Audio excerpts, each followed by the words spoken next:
Good morning again, and what an amazing morning it's been so far. Started off with this super moon, and I didn't know it were a super moon at the time. I just knew it were a really nice moon, and I looked, I came out of the house, saw it, and I just thought, wow, you don't see many moons like that very often. So I took a few photos, which I don't think quite did it justice, and I took a little video of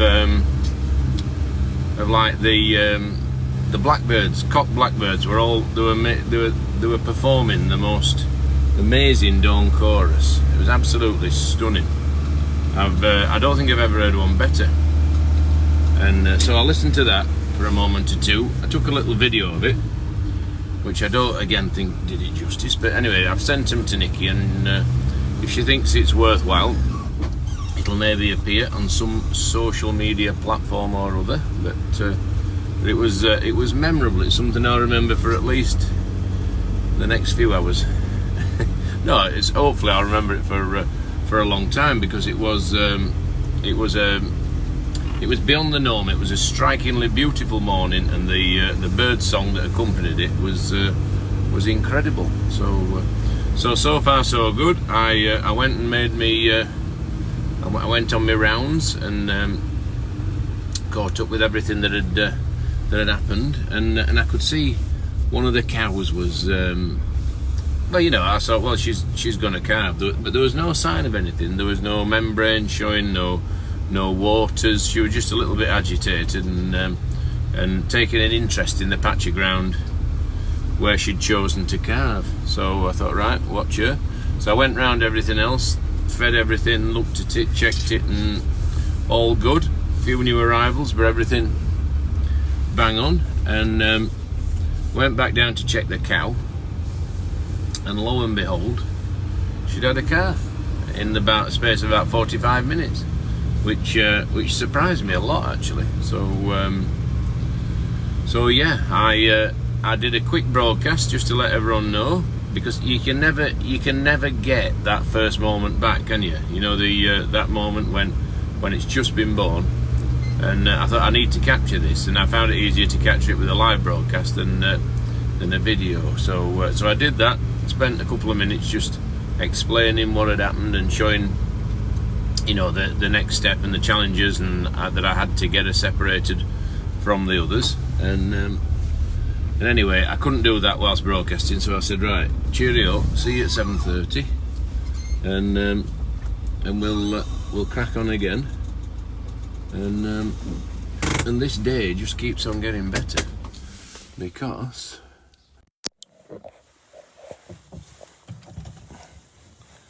it's already fed. Look at that, glistening in the sunlight. It's the most lovely ruby red coloured calf, and it's already sucked one of the teats, that front right as you're looking behind the cow, from behind the cow. It's just about to grab hold again. I'm pretty sure it's taken a bit out of that front quarter of the udder there, and it's walking off underneath now. But so we're absolutely thrilled with that. That's not even the one I thought was going to calve next. Look at it, it's dancing. I've never seen a more, what's the word? A calf born with more ability to get about, to be viable. It's exactly what we hoped for when we bought these short-horn cows. We bought this little herd of cows. Well, it was about 18 or 19 heifers, actually, to celebrate my dad's 60 years farming at Cannon Farm. And he'd always liked shorthorns. He'd always liked roan cattle. Look at it.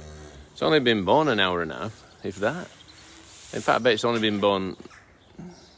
I bet it hasn't been born an hour yet, and it's dancing about. I've sprayed its navel.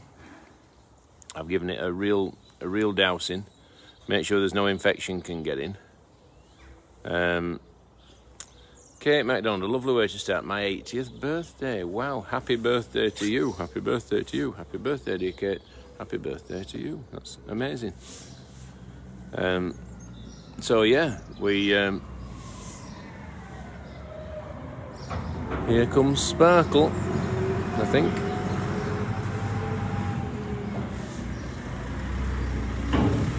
Yeah. Well, he's come in for a look. I thought he would. Or maybe he's not. Maybe he's just getting some air.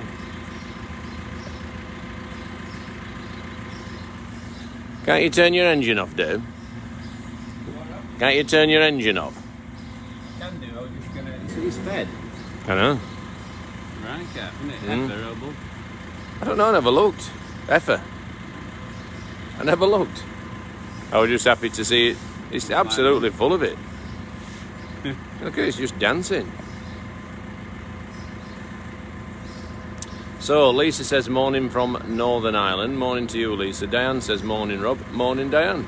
Toby says, is it a dairy short-tone cross? No, it's a beef short-tone, and it's absolutely purebred. That's the mum. She's a ruby red, and Jeremy is the bull, who is a roan. There are a big variation in colours within the short-tone breed. Obviously, from solid ruby red to that, like that, to white, like we've got one at the back there. She's an all-white cow. So they're an interesting breed in that respect. They can come out all colours, but they're all within the breed standard. That one behind, the calf behind there, is obviously a roan, and they're the ones my dad likes best. But I'm sure he'll like this one. He'll be over the moon with that. It's absolutely full of it. I've never seen a better calf. You know, in terms of vitality and vigour, and you know, it's already had one at the front quarter. Obviously, call a cow's udder is made up of 4 quarters, and it's already had a good drink off that front one. You can see it's a lot less full of milk. You know, she's I think she's emptied that front quarter. So that's incredibly pleasing. That's better. Peace and tranquility again. Did you see the supermoon? Saw it last night. Yeah. Had a halo around it. Did it? Because of the cloud cover. It was amazing. I didn't see the pinkness. I took a video of it this morning, and the birds singing, the cock blackbirds this morning were absolutely making a wonderful noise. There he is. He's on. He's on that same teat again. She, sorry, she. So Amanda says she is stunning. Karen says proper little dancer. Lindy says Isle of Rain. Mandy says what a fab start to our day, and a fab start to ours as well. Karen says morning, Robert. Morning to you, Karen. Diane says we have just had 2 chicks born at my care home to keep the staff and residents very happy with what is going on. We just had 2 chicks. That's good. Excellent. So hatching some eggs, which is a wonderful thing to do, isn't it? We've just done the same, but I can't tell you any more. You embargoed, Rob? I'm embargoed. Springtime on the farm starts Monday, 8 o'clock. One thing, actually, if you don't mind, guys, if you could do for us, which we'd really, really appreciate, if you go on the Facebook page, you will see the Springtime on the farm, like a video, isn't it, Dave? They've made a video. Yeah. If you could share that, or share something of ours that Nikki's put together, as often as you possibly can, hopefully not annoying all your friends too much, that would be amazing. You know, if you could share that, promote the programme, get the viewing figures up, and that way we might get the chance to do it all again, and a 4th series. The 4th series would be amazing. The owner, or the MD of Daisy Beck, texted me late last night to say he'd seen the episodes and he was blown away. He said he thought they were absolutely terrific. So that's Paul. Thanks, Paul. Yeah, no, he really did. So we're looking forward to seeing it. We've seen odd little bits and bobs of clips that we're in, just to check them for factual accuracy. So yeah, anyone who sees it flying around our Facebook page or the airways, then if you could ping it to share. What do we do, Dave? What, like and share? Yeah. You look a bit jaded. I was doing late last night, 12:30, I think. It's quite a big job. Yeah. Lambs to feed. Diane says, "Hi, Rob and Dave from Cookies." Right, lovely. Derek says, "Good morning from sunny Ledbury in Herefordshire.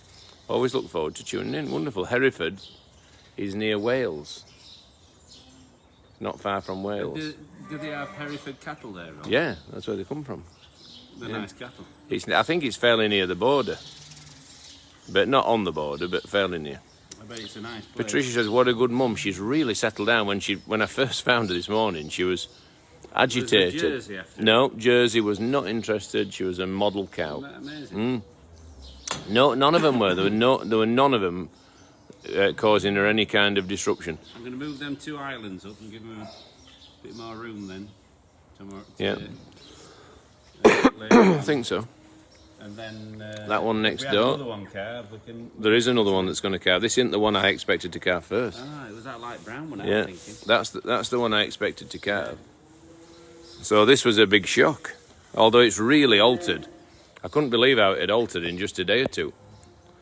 So maybe this is the one Dad was saying was very close to calving. You got it wrong. And now maybe I was... I got it wrong as well, because Yeah. that one's changed overnight. Yeah, but she's gone a lot slacker now, hasn't she? In her udder. 2 days ago, the udder turned a really deep pink colour, and I thought, yeah, she's going to go. These cows look good, don't they? Yeah, they look terrific. They're exactly, I was saying earlier, they're exactly what we hoped for when we bought this collection of heifers to celebrate Dad's 60 years farming at Cannon Hall Farm. I'll tell you what, David, while you're here, I need to check up. And it's one right near the curlew again. Wonderful. No spotted Dutch. We need to get some of these into here, don't we, and make a bit of room, because we're full up now. There is one lambing. Morning. Oh, that one's got a little prolapse going on. It's only a minor thing, but minor things can turn into major things. I'm pretty sure that, you know the one we've been watching, Dave, the mule in the corner? Yeah. She was really digging a hole half an hour since, and as if to say, I'm just about to start lambing.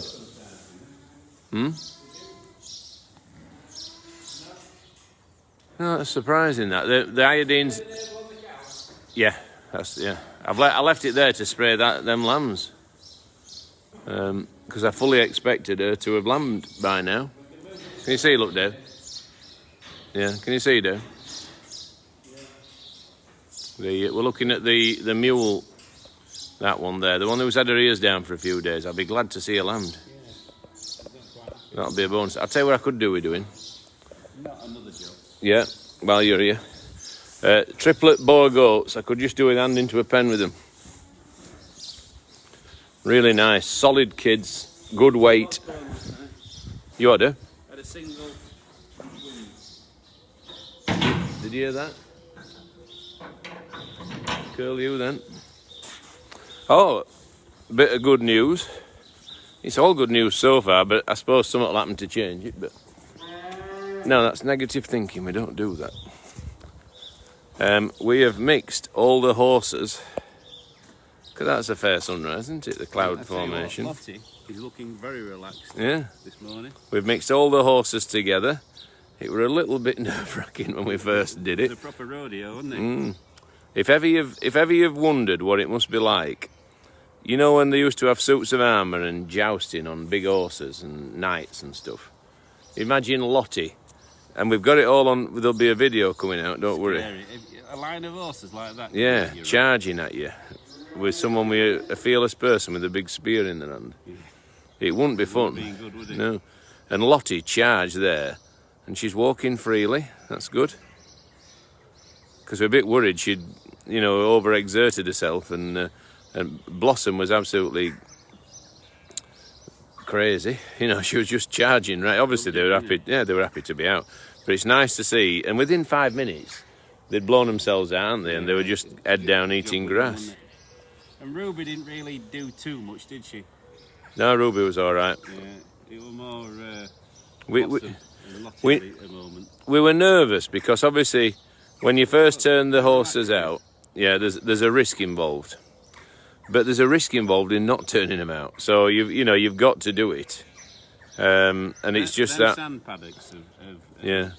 kept those horses healthy. Yeah. If we had to bring them in to one of these sheds, they Yeah. wouldn't be in that condition at all. No, they wouldn't. They look really well. Katie says, my mother-in-law has just adopted me a Shire for my birthday on the 29th of April. Oh, wonderful. That's great. I think your birthday, Rob. it is. Of all the animals that we've committed to, that definitely 100% most expensive to look after are the Shires. Right. And I think I didn't really realise. When you said to me, let's have a load of Shires, Yeah. I said, well, that's going to be an expensive hobby. Yeah, I didn't really realise how expensive they were, but I don't think we've ever had anything more rewarding. No, I'll agree with you. In terms of the good feeling from successes. I'm just going to ask Kieran to cut some grass, Rob. Yeah, and I think and the disappointment of failures as well. There's something that really polarise your emotions. The highs are high and the lows are really low, and we've had them all, haven't we? With Poppy and Chester, and then Orchid and Will. We're and look at that for a sunrise. It's absolutely magnificent. It's lovely to see Lottie with a full mane and full tail. No rubbing at the moment, and that's obviously what we want to carry on with. And Blossom and Ruby, they're a real solid item, these three now. They get on, and that's exactly what we wanted. We put them in the paddock together, so none of them felt like they own the paddock. They're all equal partners in what we're hoping will be a really successful collaboration. So it couldn't look better, couldn't be happier. There's just a lot of enjoyment to be had. Just sat on a bale watching them. In fact, I think I might do it all day. I think we'd get a lot of views, wouldn't we, if I just stood here all day, just watching them. They're nibbling the grass, and they're just they're living their best life, aren't they? They're having the best of times, and so am I watching them. So, right, we're going to go and pen some triplet goats up, which are a real solid set of triplets. I really like them, and they all seem to have dropped into a really nice routine. Can hear the sparrows chirping away. They're obviously looking for nesting sites. Sparrows are not as plentiful as they used to be. The house sparrow, they used to be. They were a pest at one time. There were so many, but not now. They're almost endangered. So, there you go, I've lost all my comments for a minute. Alisa says, good morning, lovely morning. They're great horses, indeed they are. Becky says, beautiful to see them all together. It is. It was nerve-wracking to do it, but we were so glad we did. Will Orchid go with the other Shire horses? Not at the moment, but ultimately, yes, and she will be the leader of the pack because she is the strongest character. She's dominant. The others respect her. They look up to her, I would say. Sorry, I lost you there. Anna says Lottie looks stunning. Debbie says morning farmer Robert. Morning Debbie. Diane says what a fab sight, gorgeous horses.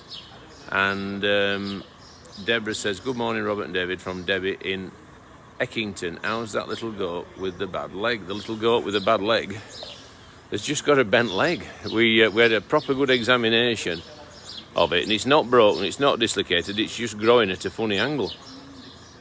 So I don't know if that's better or worse than a break, but at the moment it's not an emergency, it's not in pain. In due course we'll let the vet look at it, but they're doing emergencies only, and it is not an emergency. It's not something that they'll be able to do anything with, really. I think it's just a case of we just have to see what angle it goes to and how it copes with it, really. So good news and bad news, really. Bad news, it's got a bent leg, but good news, it wasn't broken, because my initial reaction was I thought it was. So he's sat down now. Shall we go and move these bogs? Yes, okay, I'm just talking. Right.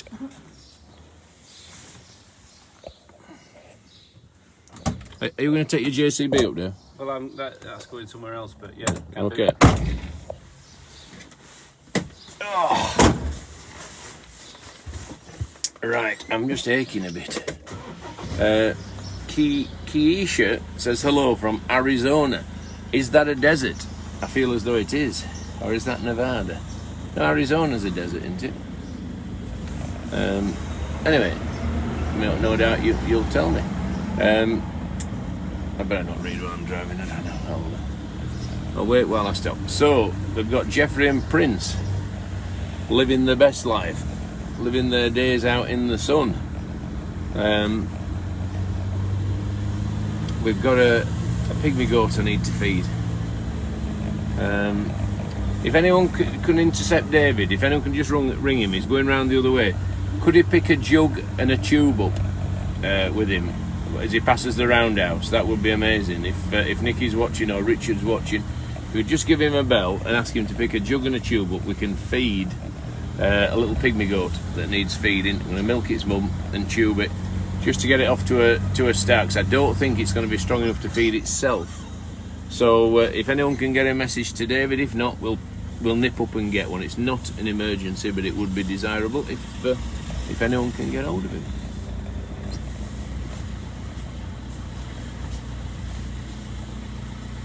Right.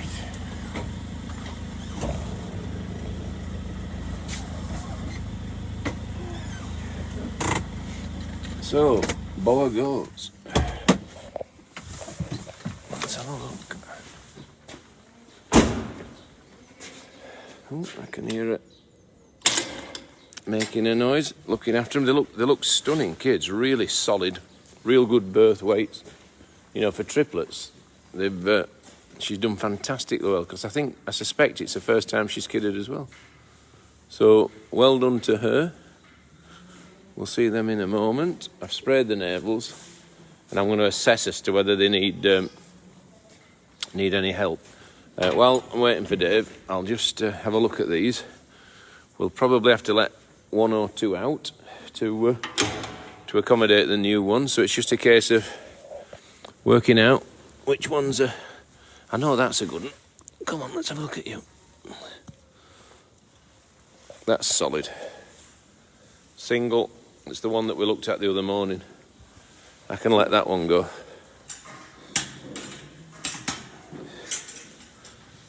We'll let that one go, and then we'll put this new set of triplets in here. Come on, little guy. Come on, follow your mum. Follow your mum. Go on. Go on. She's a first-time kidder as well. And it's just a matter of making sure we only turn out the ones that are equipped to keep contact with mum and feed off her.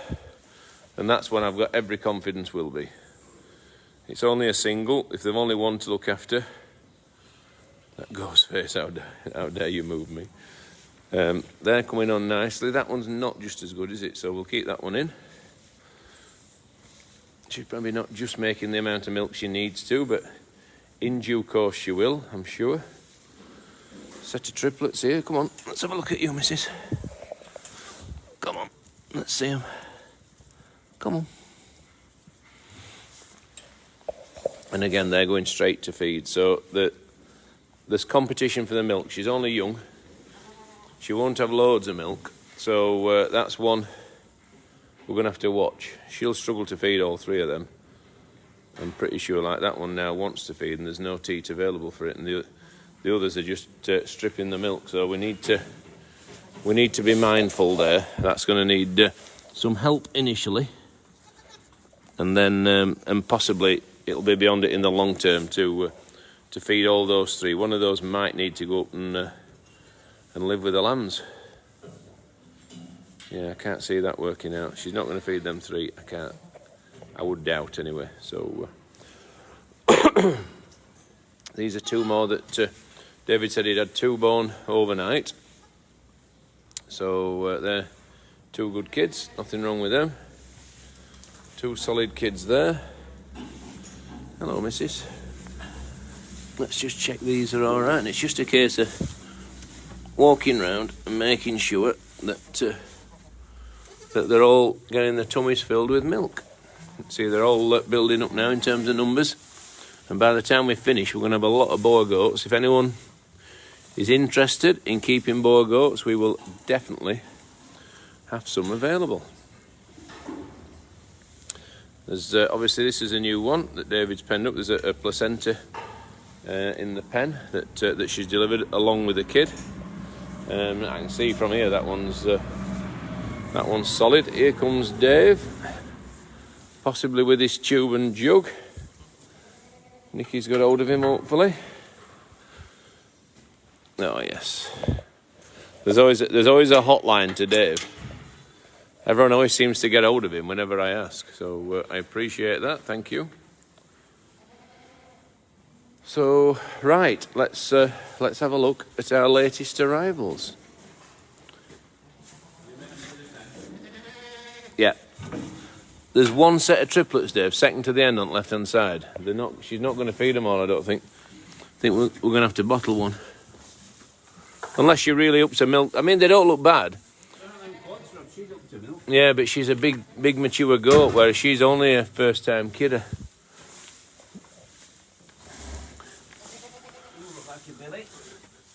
Right, okay. Right, guessing game. Billy? Billy. Nanny. That's one wrong. Nanny? Billy. Leg. Go on. David reckons, well, look at the face, you can tell what they are. So far. Nanny, yes. Yeah. One out of three. But I would have said Billy, but because I got that one wrong, yeah. I went opposite. Excellent. Beauty. She's just in the process of passing a placenta, which is the next step. Right, I'm going to take one at a time. Yep. Yeah. She's got a drop of milk, which is good. She's got supernumerary teats, which is good. If you look there, she's got the main teat at the bottom, and then another one just a bit higher up. And sometimes they do, and the chances are that will make milk. So in a multiple birth, that's really useful. The downside is that keeping these three, even though she's been very well fed, feeding these three triplets to a really good weight, and they are a good weight, has really taken it out of her a little bit. She's a little bit shell-shocked. She's not showing masses of mothering ability, but they were all with her. So that's the plus side, really. She'd kept them all together, and they were all sat with her. They look as though they're fed. They look quite full.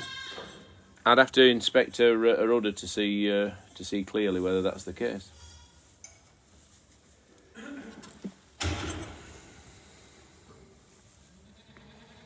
So, what an absolute belter. So she's done terrifically well. 3 kids like that. It'd be interesting to see if she's going to follow you or not, Dave.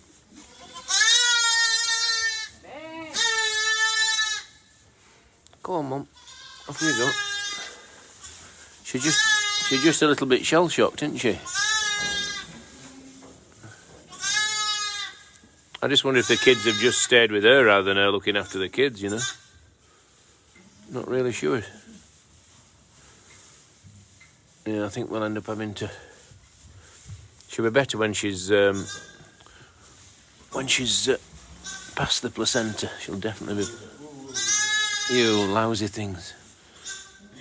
Yeah. There's 3 just escaped.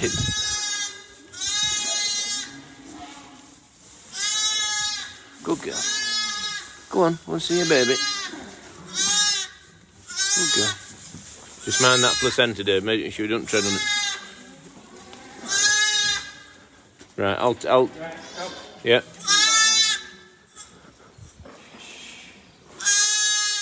Oh, she's gone back in. Forget them, Dave. Look. One job. Well, I think we're doing better off concentrating on her. Right, they're coming up. Oh, it's like Keystone Cop. Right, you should get.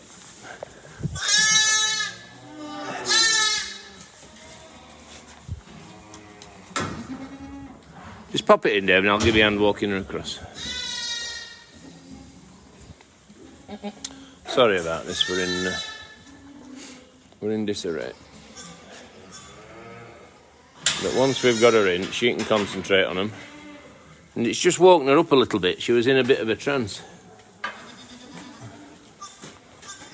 You see, she's just become a little bit more alert, hasn't she now? That's it, well done. Go on, lass. Go and see your babies. You're No, there's one gone back in its old pen. it didn't want to be evicted, did it, that one? But I mean, they're smashing strong kids. And she will be fine. She's just in a little bit of, I think shock is the best way to describe it. She's delivered those 3 kids, she's cleaned them, she's done a fantastic job. And now she just needs to, yeah, I'll bring them down. It's those young billies again. They're always doing it. Go on.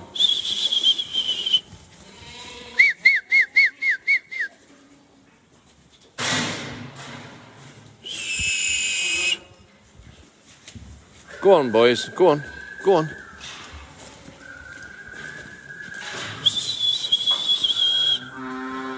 There they go.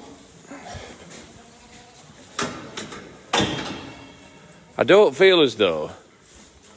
Do you think they've drunk, Dave, or not? I can't see how they have, but... so heavy and feel so... They look full, don't they? They look full to me, but I'll see if I can get a bit off them. Well... They do look like they've had a drink, though. Let's just have a look at that other side of her udder. I mean, in a way, it'd be nice just to let her come round. I don't think they're in any immediate need. No, I don't. I'm just looking at the other side of her udder.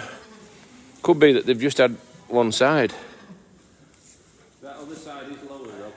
You can see, Rob, it's from the back. Yeah, I think they've had one half, haven't they? Off that side, not the other. Yeah. Yeah, that's right. You see the right-hand side there, still full of milk. The left-hand side's empty. I think they've had one side, which is really good. So that's good news. The one that needs feeding, Dave, is a pygmy down in the rare breeds. So, watching brief for them. Make sure that Mum fully connects with them. I'm not certain she has, although she looks to have fed them, and they're up, and they're strong, and they're full of milk, and she's talking to them now. So, yeah, I'm pretty... Yeah. In fact, I'm not even pretty happy with them. I'm more than happy with them. 100%. She's done a fantastic job. First time kidder. So, congratulations to her. What date is it, Dave? I've totally lost track of dates. 22nd of April, right? No, it's not. It's not that far. It's the 8th of April. Alright, I've got some friends who have birthdays. Who have you got? Nick and Chris, both. On the 14th. So.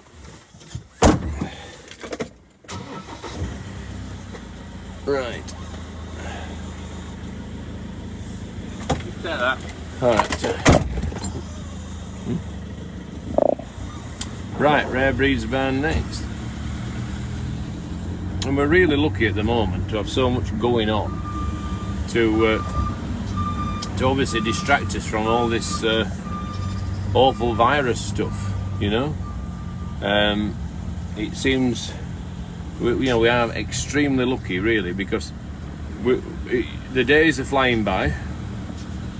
We're obviously on the farm, you know, we're looking after the animals, and that's obviously our top priority, especially with my dad self-isolating. It's really important that we keep him and Mum out of harm's way. We've got a bit of a system set up to hopefully keep him engaged with the livestock, but minimise the risks, you know. So he's checking the lambs in the fields. David and I are turning them out as fast as we possibly can, while the weather's on our side. They're getting a really good start, and Dad's watching them like the proverbial mother hen. He's patrolling the fields as part of his exercise routine, letting us know if anything's amiss. And come on, Gary. And there's Gary, looking really well, despite all his previous episodes of issues. Did you watch Yorkshire Vet last night? No, but it's not all about us. It's a nice programme in its own right, isn't it? That's the one, Dave, there. This one. I penned it up this morning, born overnight, but it's a little bit lopsided, Dave. If you just pop it in the pen next door before she knocks it over. That's it. And it's a little bit wonky. Do you want me to hold her? And I just thought if we get that first feed into it, I'll hold it, Dave, I'll hold it. Let me jump in. Just hold it for me. Oh. My leg's stuck. I don't think I can get it back over. No, oh, be careful. Oh, God. You got it? I've got it, I've got it. So what I'm doing, I'm holding this here goat so that David has the chance to milk her, hopefully without getting masses of debris in with the milk. Just need a tube full, and hopefully when we've got that we can tube the lamb, give it, not a lamb, the kid, give it a really nice start, and it'll be away then, hopefully. There's one there, look, with 3. All these with 3 have got the work cut out. It's not impossible to rear them, but it can plague the mum a little bit, so... Need some bedding today? How much have you got there? That's plenty. And thank you, Mum. Yeah. Shall I be mother? I'll just get this straw out there.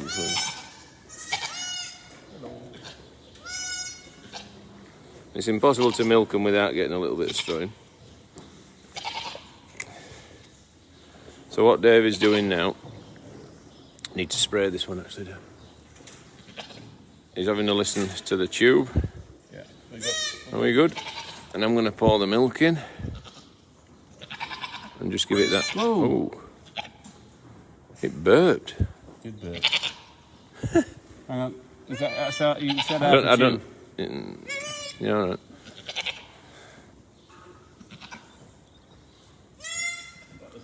It did a big burp then. It frightened us to death, didn't it? All the milk came back I've never up. seen that before. No, I haven't.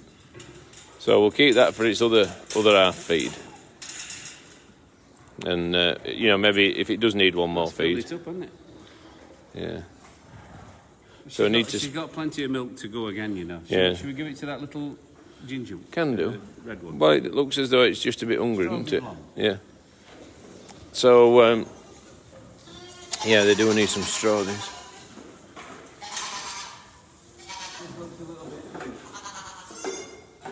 So what David's doing, we've just been looking at the triplets there that are pestering Mum for the milk. So we're just going to pop a bit into the weakest of those, just to make sure that it keeps its strength up and is able to compete well for the milk that's on offer. It's always that fine line between do I leave them with 3, because pygmies can feed 3 because they don't need an awful lot, don't the kids? They're only tiny. That's it. That's cool. And that milk at the moment now is flowing down into the tummy, where it's going to do no end of good for that little kid. So that's giving it a little Brucey bonus. And that was the only one overnight in here. Spotty. Oh yeah, you're standing with Spotty. I am. Right, I'm going to go and... Yeah. Can you spray that, David, on your rounds? That one we've just tubed? Eventually, yeah. Can you? Well, I'll do, if it's going to be eventually, I'll go and do it. It needs. Well, I've just got old straw to drop it round out. Yeah, I'll do it then. Don't worry. It needs doing straight away, really.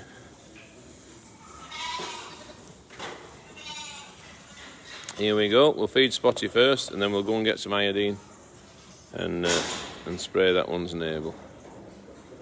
Obviously, it's vitally important that we spray the navel to stop any infection getting in, and it's so disappointing if you find one that gets navel ill or joint ill just through that process being forgotten. So as soon as this little Dalmatian lamb, it's not a Dalmatian lamb, it's a Dutch spotted lamb, be nice. Come on, missus, let it drink. And she's getting a lot better with it. I think if it didn't wag its tail so much, I think that's what annoys her. I think if it kept its tail still, it'd get a lot further with her, really.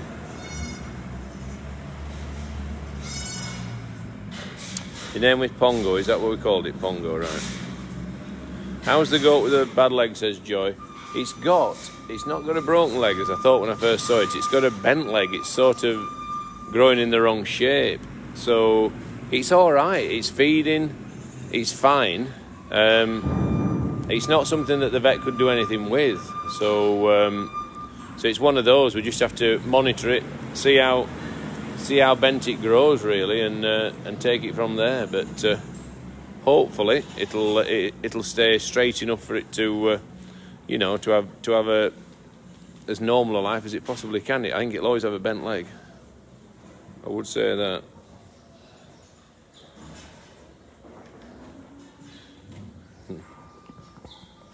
Come on, Pongo. I feel as though she's a lot more relaxed with it. I don't have to get in the pen anymore. Just come and stand by the pen, and she lets it drink. So I'm still hopeful. Be nice. I'm still hopeful that in due course she will take to it, and all will be good. I'm going to go and right. So my next jobs are go and get some iodine for this goat. Check on that mule ewe in the bottom barn. Have another look at that calf. But I'm sure that calf is exactly what we wanted when we bought those cattle. We wanted something that was going to calve itself, that didn't need a lot of looking after, and was nice to look at. And no, it'll be good. And I think that one this morning has absolutely nailed the brief perfectly. Sue Stone loves Yorkshire Vet. Morning, Robert and David from High Wycombe Books. Morning to you, Sue. Indeed, I enjoyed I love the Yorkshire Vet. I love them both. Two top chaps, and and two first-class vets. I would say that they know the stuff. That they're not leaders of their profession by accident. And there's one or two things that haven't been broadcast yet, and I'd love to talk about, because they really were first-class pieces of veterinary work, and in due course they'll be on telly, and then we can discuss them. But Peter and Julian really know the stuff. Really nice chaps, really humble and nice to get on with, and just really good guys. So well done to them. They deserve all the success they've got. It's always interesting when you meet people. It's like Kelvin as well. We saw him the other week before we had to shut the farm.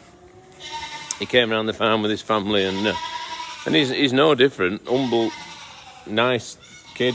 Still got time for people, because that was the one thing that stuck out to me before he did Strictly. He was always there for a selfie with people. He was always there for a chat.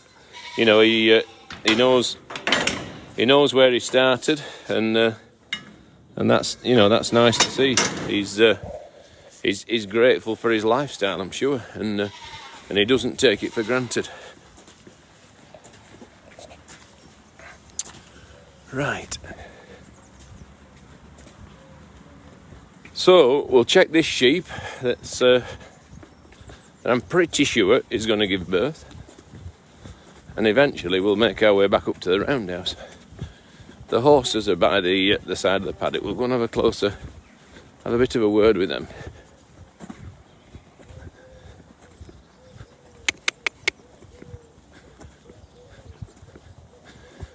Now then, so we've got Ruby, we've got Blossom, and we've got Lottie. Ruby's definitely in fall, aren't you, Flower?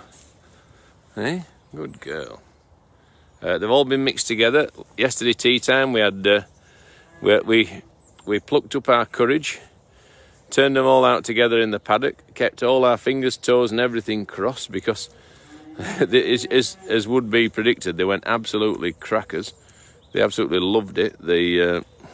Oh dear, see, they're having a bit of a moment there, but that's because Ruby's talking to me, and they get a bit jealous of the attention.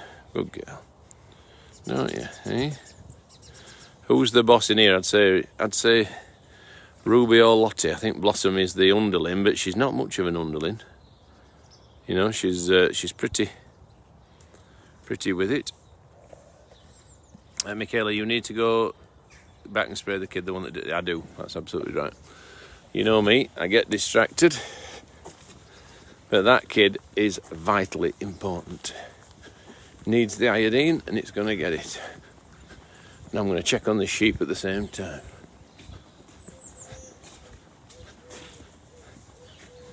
So, I hope everyone is bearing up under whatever difficulties in, with regard to COVID-19 that they're facing, because I think it's fair to say it's got to have impacted on everyone's situation, isn't it? There's no one can think, oh well, my life is unchanged, it's just the same, it's no worse. Everyone's a bit worse off, whether it's financially, emotionally. It's got to have affected everything, and it's just a case of trying to keep positive and get through it. Because if you've had a life that you really, really love, and all of a sudden you can't do all the things that made that life enjoyable, and it can affect your happiness levels, can't it? It can affect your mental health, and it's just a case of trying to remember that we're not trapped in the house, we're safe in the house. And hopefully, I was watching a few of the news bits last night, and they're saying, with a bit of luck, the stats are showing that maybe we are flattening that peak, and that maybe now is the time that the tide is turning.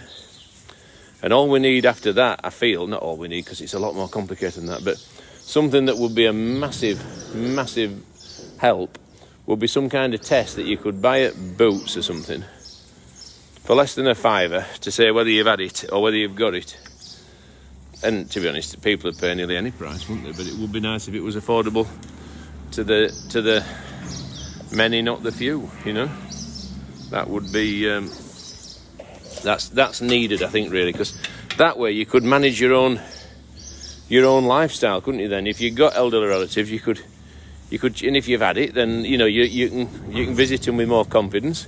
If you haven't had it and you get a sniffle, you can give yourself a test, and that way you can you can limit the risk.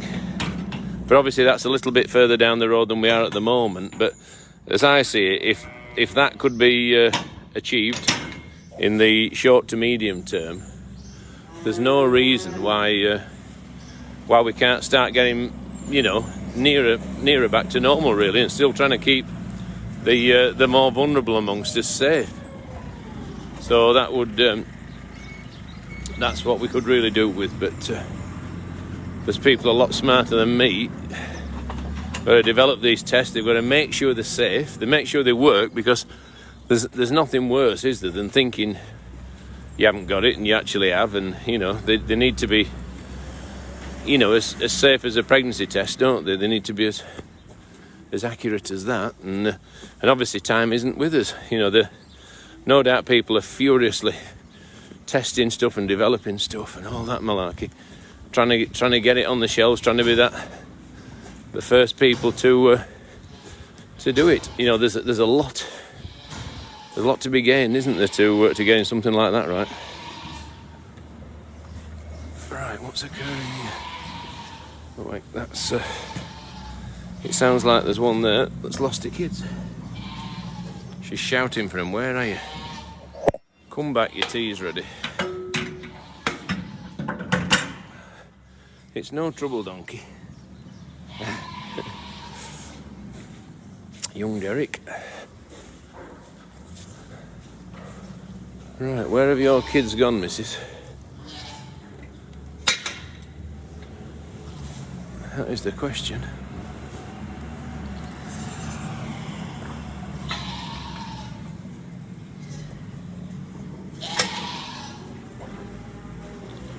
Right. She's lost her kids, and that's why she's creating. But first and foremost, I'm going to spray this goat. So I'll just put you down there, guys.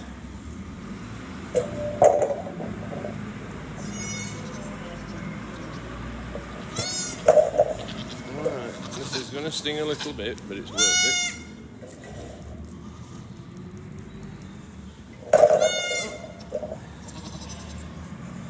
So that one has had its iodine, and it's all good and safe and secure. So now the question is, where is your kid or kids here? Bet that's it.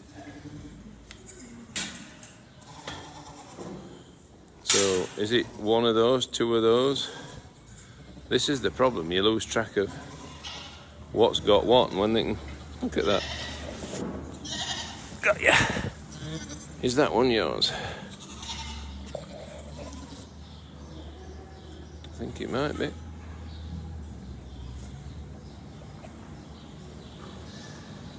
We'll know when it goes to feed. Yeah, sure enough, that's a successful repatriation. So that one is shouting. That one's kid lives through in the other side. Can he fit through that gap? He must have got out that way. It's no good going out if you can't get back.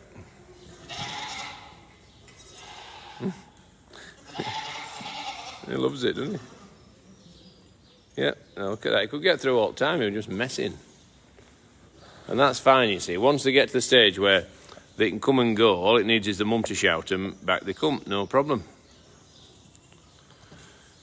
Amanda, would the donkeys like to be in with the Shires? Well, the problem with the donkeys, and we're going to be honest, we're going to put them in the sand paddock. Darryl suggested it last night. Shetland ponies, donkeys, they can go outside in the sand paddocks now. The Shires aren't in them. There's two of them that are due to fall for the first time. I'm very, very concerned that I don't want. If I put them out on grass, I know that the spring grass will go straight to them falls, and they'll get too big. So yeah, that's the problem. I think they'll be better off on sand until they fall. Once they've foaled, they can have all the grass they want. But I think until then, we need to be very, very careful what we feed them, because we don't want to get a donkey foal that we can't get out. That would be disastrous. Same with the Shetlands, they're in plenty good enough nick, really. Spring grass for those would, I can't say it would kill them, but it's possible, you know. It's certainly give them a strong chance of getting laminitis, and it's just a risk we don't need to take. So I would say that's just not something that's worth doing at the moment. Once the main energy has disappeared a little bit from the grass, because April, May, June, that's when the grass is growing at its best. It's when it's most nutritious. Once that's subsided into July, August, September, October, then they'll be absolutely fine out there then. And it's just a case of making sure we don't do something that seems like an easy option at the moment that we would regret later. It's just a matter of good husbandry, really. So the sand paddock is where they're going, and they'll enjoy it. It's a change of scenery, stretch the legs, and they'll be absolutely fine. Too much food at this stage would be definitely detrimental. So, if at all possible, guys, if you possibly can, we would be so grateful if you could share the springtime video to your friends, family, and so on. The more people that watch it, the more chance we've got of securing that fourth series. I'm watching her like a hawk now. She's, I think she's going to give birth in the very near future. These are going to move into a bigger pen where the Shetland ponies are. The alpaca with its youngster can come into this pen, then we'll take that gate out, spread everything out. The sows, as soon as the lamb will be going outside. The pygmy goats can have more, you know what I mean? We'll just make sure that everything benefits from this kind weather, and the fact that we can get some of the stock outside. Some things suit it, some things don't, and with a fair idea, having done it for quite a while, you know what's in the various animals and species' best interest, really. Right. So what now? We'll call and look at the calf again. Kate says, so many babies due. Wow. Rowena says, can can still get autumn laminitis, which is worse, right? Yeah, but generally, the value of the grass is quite a lot less. And you're right. These Shetland ponies, you know, they're better on a desert, aren't they, than they are on a field. But yeah, so therefore the diet just needs watching so closely. You know, anyone who's kept Shetlands and horses in general will know that once you get laminitis, you really wish you hadn't. It's a debilitating, horrible thing for a horse to get. So yeah, you need to be on it. There's nothing less healthy for a horse than being overweight and having too much energy in your diet. So these Shetland ponies are bred to live on very little, you know, in the Shetland Islands, and to bring them down to lowland Yorkshire, which is, you know, I'm not saying it's the best land in the world, but it's certainly not the worst, would be, you know, it would be a really poor decision to stick them out on fresh spring grass. So that's where the sand paddocks come into their own. They can still get exercise, they can still get enrichment, but they don't get the problems that loads of grass brings. Right, so how is our calf doing?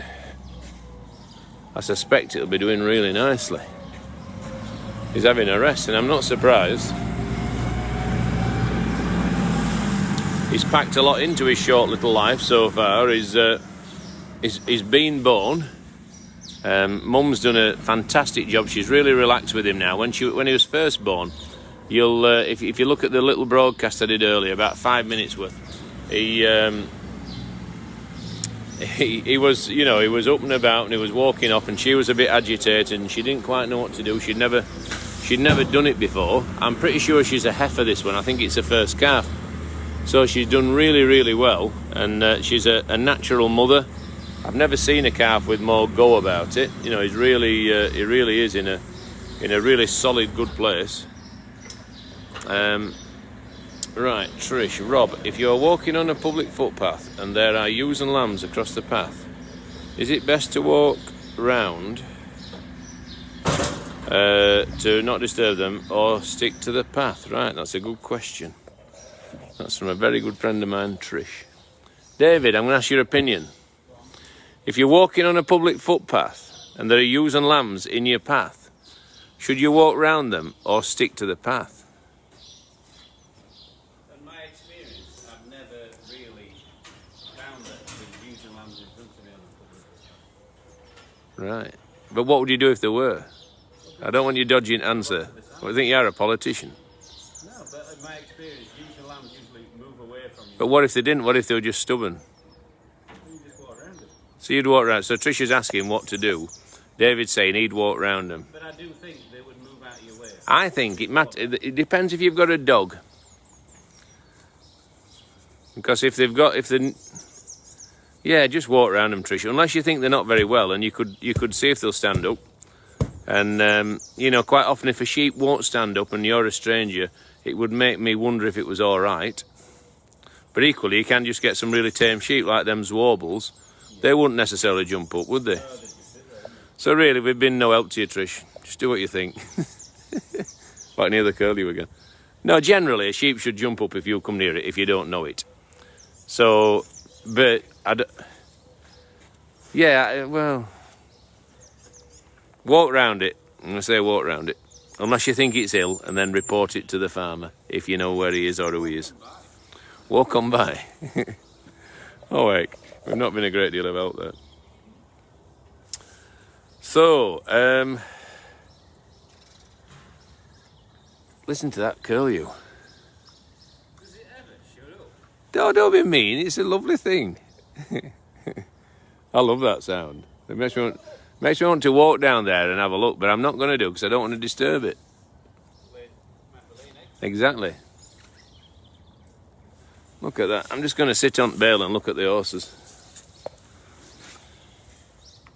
Look at that for a sky. It's like a mackerel sky, isn't it, that?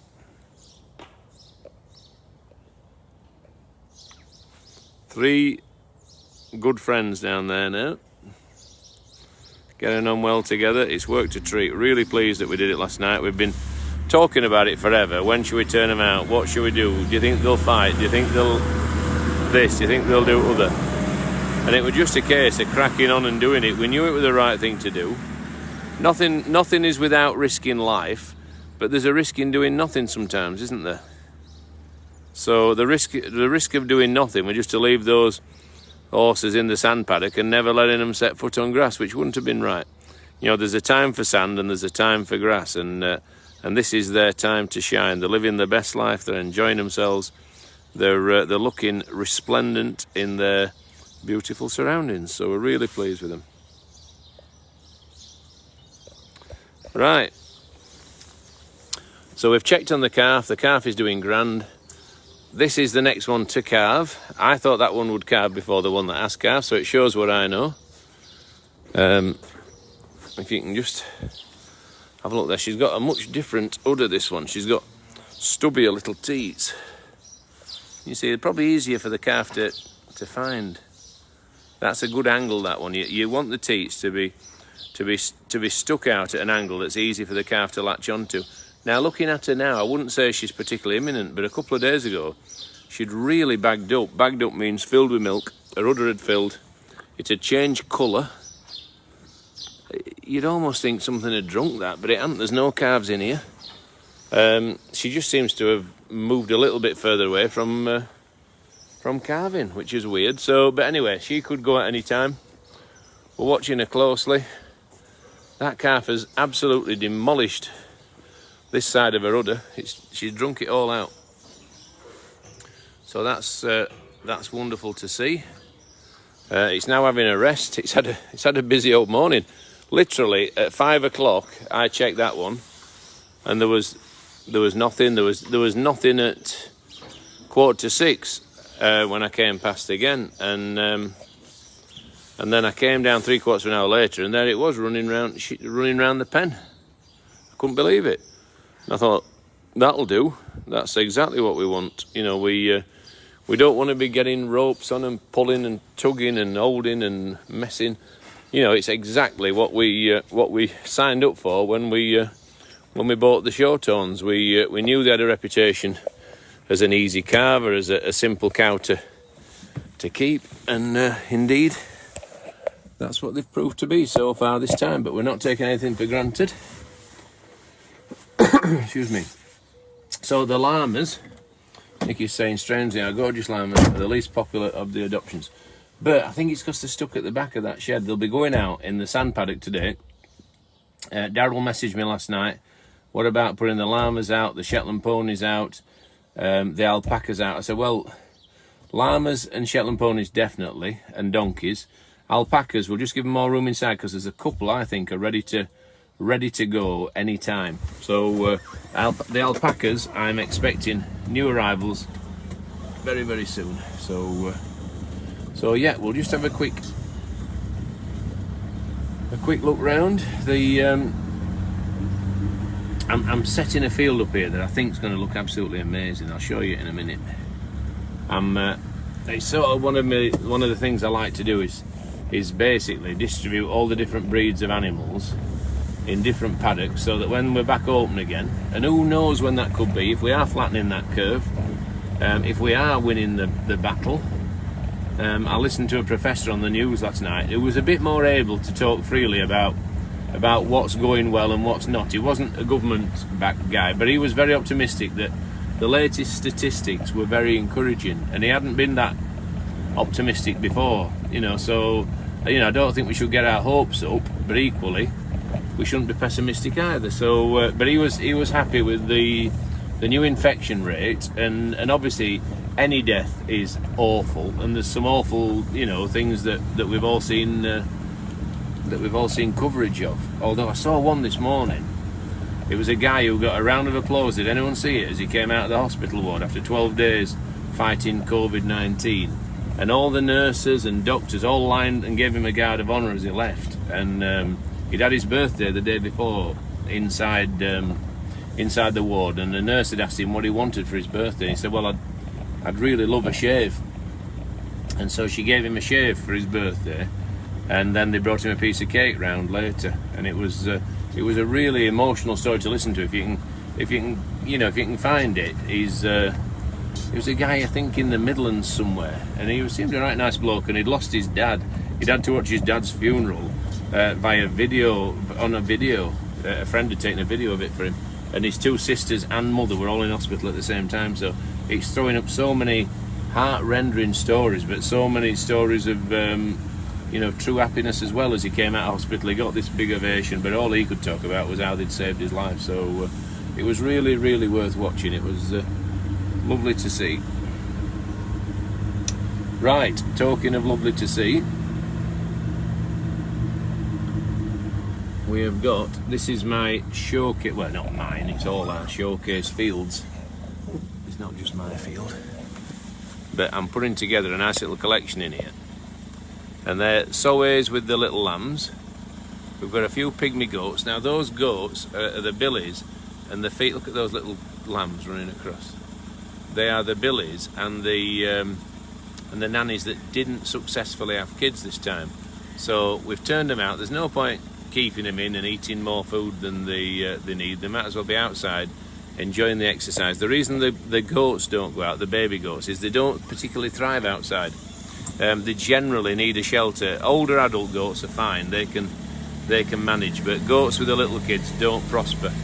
The lambs are a lot more robust. So we've got the Kerry Hills with the lambs. So where are their lambs?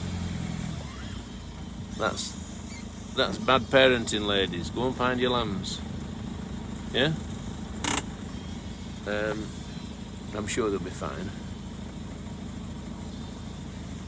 So, look, there's one, look. I'm pretty sure that's one of their lambs.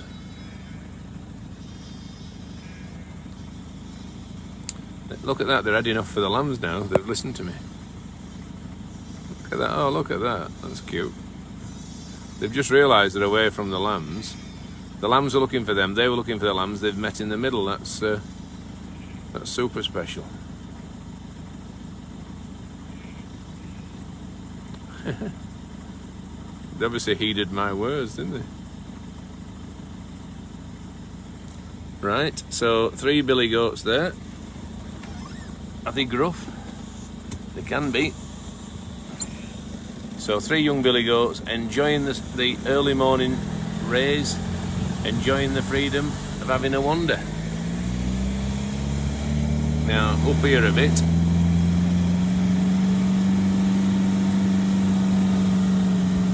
they're our proper billy goats. They're the 2 main breeders. That one there, he's the old chap. He's pretty much in charge. He doesn't follow the females around. He knows that they'll come to him. So he's got real confidence in himself. And that's the young pretender. He's the one who looks a bit like Gandalf. Let's see if I can just manage that. And he's getting there. You know, he's got an aura about him now. He's got a presence, and he's sired more than his fair share of kids. All those little creamy ones are all his. So he's done super well, done well for himself. And right, let's hit the roundhouse, see what's happening up there, see how Holly's getting on. Holly's ewe, that's been down for a couple of days, was looking far better this morning. I'm really optimistic that that we could save her. Sorry, I really feel as though, and if we do, we ought to get a statue of Holly and Ruth and Kate and Tom, you know, because they've absolutely given her the very best chance of making it. And the only way a ewe like that that's down can ever rebuild its strength up is for someone to keep sticking a bucket of water under its nose, you know, so it gets that drink. You know, keep dropping a handful of hay in front of it, so it gets that little nibble that gets it going. To keep giving it that treacle bucket where it gets that immediate energy burst. So yeah, it's all the little things that make the big things, and they've done a totally fantastic job. So well done to them. Tom's having a well-earned day off today. so I don't know if he's watching. He won the. In fact, we'll have a look from upstairs first. So we can get a better view up there. He won the Unsung Hero Award yesterday. Dale, I suggested to Dale that it'd be nice to make a little video about his hard work. You know, and you know, I think every team needs every type of player, don't they? And while, you know, if you make the analogy that David is the star striker, sticking the ball in the net, Tom is the person who's working hard in the midfield, you know, sort of just stopping the other team attacking, supplying the ball to David to score with. So David was there delivering the lambs, saving them and doing all that. Tom was making sure that all the pens had straw, that all the buckets were full with feed, and that they all had fresh water. So it's all about the combination, it's all about the team, and Tom, yesterday, it was a vital component in that team. And Dale came and... Morning, Dale. Dale's down here doing the day job. There's Holly with her... I was just saying, Holly, how she looked a lot brighter this morning. Are you pleased with her? Yeah, well, have you... You probably need Dale to hold one end and you hold the other, and just see if you can get her up and get some time into her legs. I know you had her stood up a bit yesterday, didn't you? Yeah? Good, well done. Yeah, this morning I could see she was going to calve about 5:30 or something like that, and I came up here, fed all these and messed about and that. Went back down 3/4 of an hour later and she'd had it running about. No, not at all. No, it wasn't that one. It were another one. I got wrong one. Yeah. Well, I knew there were two that were closer than the rest, but I'd never have dreamt that would beat the other one to it. So I was just saying, Dale, about the Unsung Hero Award for Tom. Absolutely. Have you finished it yet? Have you? Oh, brilliant. Look out for Tom. Yeah, look out for Tom's Unsung Hero video. Dale, the ewe, Holly will know about it. You know the one that we lambed yesterday? She's not getting up very well. I've had her up a bit this morning. So, but what's she on?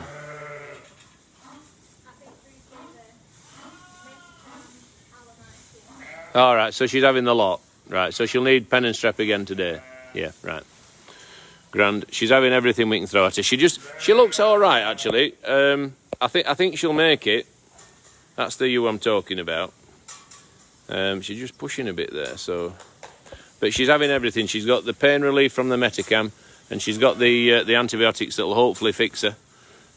So really, she's having everything that it's possible to have, and hopefully we will succeed. So Holly's bottling the 2 lambs that belong to the ewe that can't get up at the moment or struggles to get up. She can get up with a bit of help, but she's eating well. Has she drunk again, Holly? Right. Right. Yeah. So she's looking bright. She's looking breezy. We're optimistic. What else did I see? That second Pennings warbles in here, Holly. There's one of them don't look just as capital as the other. In general, though, they don't look bad. I'm pretty happy. No more triplets overnight, thankfully. It'd be nice just to have a moment's respite from them, because all the pens are full. Have we? Oh, heck.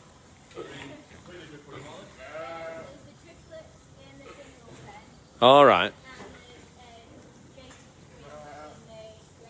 All right, lovely.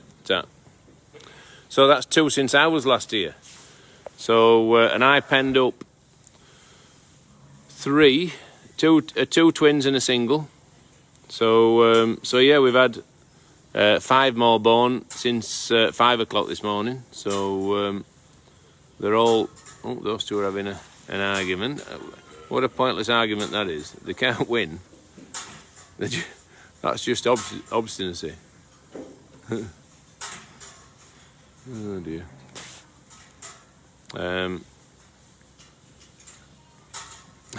That's madness. Right, those two were born this morning. I penned those up. They're strong, real good strong lambs. Happy with them. They're no messing. What else did I pen up? I think I put one in here.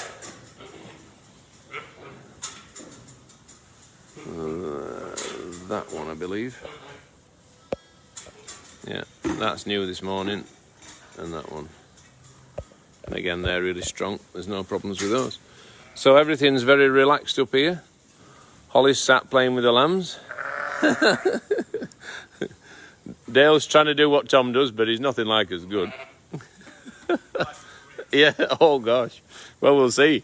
You'll have to see if you can shake straw out like Tom. It's his own spreader bale technique. See, that ew's just trying to get up now, which is a good sign. It's sad that she can't quite manage it, but it's a good sign that she's trying. So hopefully the antibiotics will be kicking in. She's just had a rough end to her pregnancy. She had a difficult lamb in. David managed to save one. We lost the other. It all happened yesterday morning. It was quite dramatic. It was a little bit sad, but you know, there were the plus sides were that we managed to foster a triplet onto the ewe that lost a lamb. I've not even mentioned Will, have I? Hang my head in shame. His legs are looking a bit straighter, I think, there. He looks all right there, doesn't he? Good lad. Oh, nearly fell over. What a kid. So what we're going to do now, them 3 other horses are in his paddock. We're going to have to find another field for him. Maybe put him in the one below, but I'm just a little bit wary of putting him in with the sheep, because I don't know how Orchid would react to him. Obviously, one stamp from her and there'll be no lamb left. So we need to be careful with that. So again, it's always that dilemma, isn't it? Can that work? What's the danger? What happens if we do that? If we do that, will it, you know, what could go wrong? And you've just got to, I know it sounds a bit like extreme, but you've got to assess the risk. You've got to do a risk assessment of every move that you make. You know, what's the worst that could happen is a good question to ask yourself. And the worst that could happen is that she could decide to go and stamp on a load of lambs, and they wouldn't be coming back after that, and that would be too sad for words. So we've got to be very, very careful what we do. One thing that we are doing today, we've got another feeder for the lambs. I'm going to set another one up, and there's going to be an A team there and a B team next door. I'm going to give them more room. So basically, they're going to have 4 segments each. At the moment, these have got 3. So we'll give them more room. As they get stronger and bigger, we'll allow them to grow with the space that we give them. So these 4 pens here that I'm looking at now will become the B team. At the moment, they've only got 1. We'll get another milk machine set up so they can drink from teats on the wall. It'll be a lot easier for the girls to and the boys to keep up with. That's a little lamb that was born this morning, that Jacob. Those 2 were born this morning as well, so they're big and strong. She's licking them. She's doing a fantastic job. That Erdwick can go out. I think I've managed to get the what do you call it? The Kerry. They weren't drinking one of her teats, so again, I've milked her this morning. I've given some of the milk to the lesser lights in there. There's a few, they're the B team, and there's number 60 in particular. I've been struggling to rear, so I keep getting him a bit of the best milk, which I managed to pinch from the Kerry. I then trained one of the Kerry lambs to drink on the teat that they were ignoring. It was going like a big fat sausage was the teat. It was filling up with milk, and they weren't drinking it, just getting bigger and bigger. So I've stripped it out again. I've trained one of them to drink on it, and I'm just hoping that we can get them drinking on both teats, and that's it. They'll be away then if we can manage that. So right, what else? They're all looking good. Quite a few Herdwicks left to lamb. I'm going to put the Herdwicks down in the park field when they do lamb, along with the short-owned cows and calves. And I think they'll look a real nice thing down there. They'll really look the part. Most of these pens here have got 3. The quad sheep is still feeding 4, which is phenomenal. I've never known anything like it. I can't see it happening forever, but the longer she feeds them, the better start in life that they will have. So really congratulations to her. She's done fantastically well.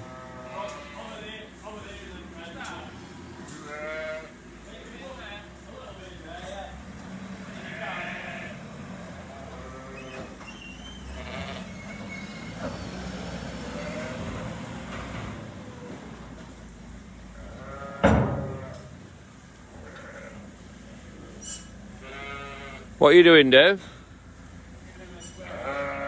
All right. Oh, we've got a feeder, haven't we?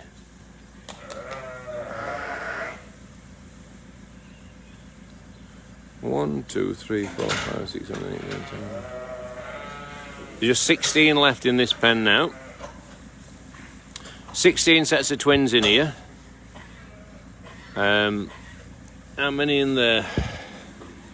1, 2, 3, 4, 5, 6, 7, 8, 9, 10, 11, 12, 13. So we have 29 twins left. 29 sets of twins left. Plus these. So 29, 30, 31, 32, 33, 34, 35, 36, 37, 38, 39, 40, 41, 42, 43, 44. So we're 56 sets of twins, right? 56. 4, 5, 6, 7, 8, 9, 10, 11, 12, 13, 14, 15, 16, 17, 18, 19, 20, 21, 22, 33 singles, so that's 56, 86, that's 89 in total. And then triplets, we've got 90, 91, 92, 93, 94, 95, 96, 97, 98, 99, 100. We've 102 left up here, plus about 12 or 14 down there. I think we've about 116 left to land, plus soways. I've said there's about 12 or 14 down there. I think this quad Jacob's going to drop.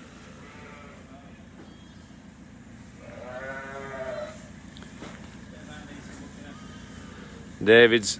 You see, there's no wonder you're going to get done before Tom. You've got David helping you. He never helps Tom. Yeah. Poor Tom. The unsung hero.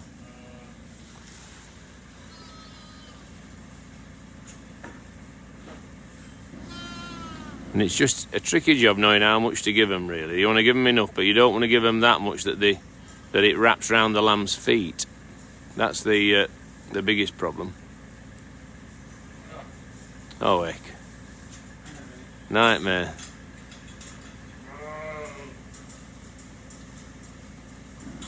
And he's taking some straw with him, look.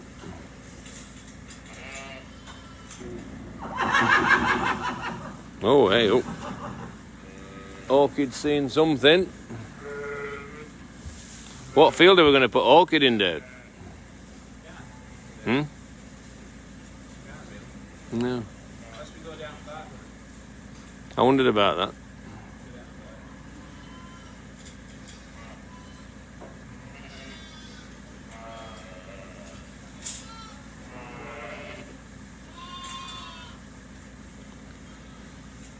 So,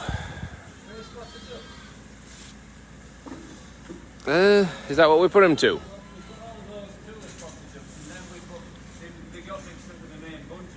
All right. Well, oh, the Beltex.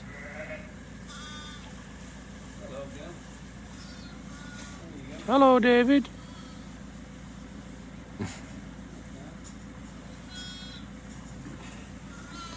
There we are. That's lovely to see. David chucking in and helping the rank and file. That's the ewe yesterday, Dave. Yeah.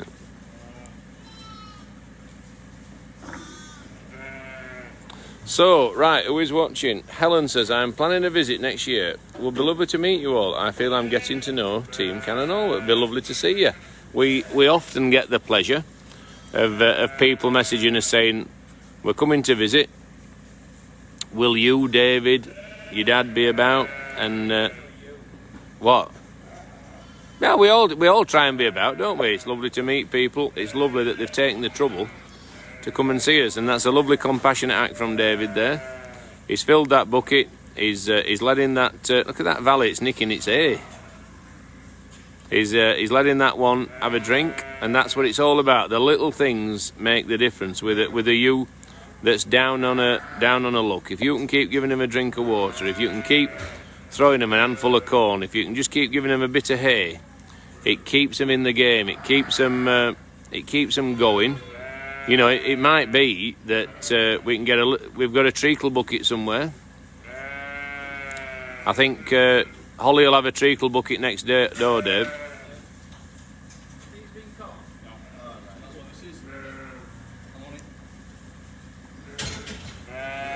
Tom would have had it done by now.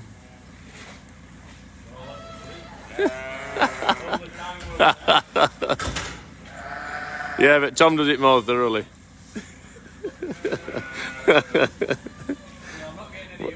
I know. We're going to stick up for Team Tom. The unsung hero. Right. So what did I say we got? About 114 left to lambs. There's still a few, isn't there? You think you're nearly done, but we're not. There's plenty yet. Look at that. Orchids heard that.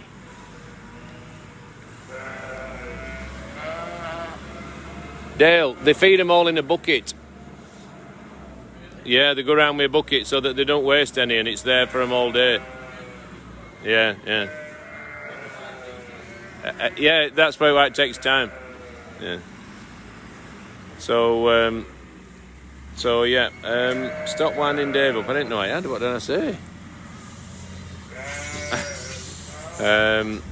David says, good morning from sunny Darton. Have a great day. Thank you, David.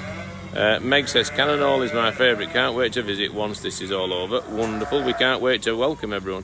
Margaret says, same for me from Gloucestershire. Pauline says, morning from Wrexham. I would love to hold a lamb. Helen says, do you let outfields for tent camping in the summer? Obviously not this year. I think that there's a campsite local to us that do that, and I'm sure Nicky can give you the details, send you the address. Cecilia says, morning, all working well, nice to see you. Claire says, my daughter can't wait to visit. It will have to be next year now. Rachel says, we will definitely come to visit when we are allowed.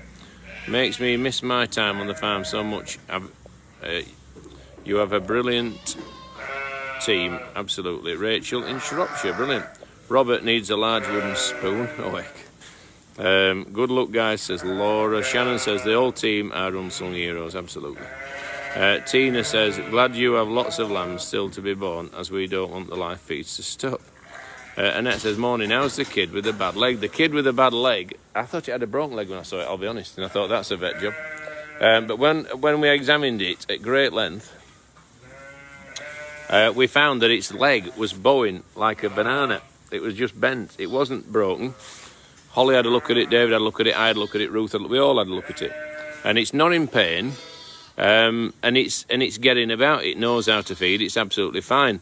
It just has a leg that's not straight, and it's one of those. We will monitor it. It's not an emergency situation. There's nothing the vet could do anyway, and there's nothing they would do because they're only doing emergencies. So yeah, we'll monitor it. We will. Hopefully, it'll stop getting wonky, and it'll end up being a shape that enables it to live a normal life, and I sort of think it probably will, but we will watch it and we'll monitor it, and we will do whatever's required. So YDA Bateman, thank you all, amazing, it's a beautiful farm, thank you. Julie likes Banana Man.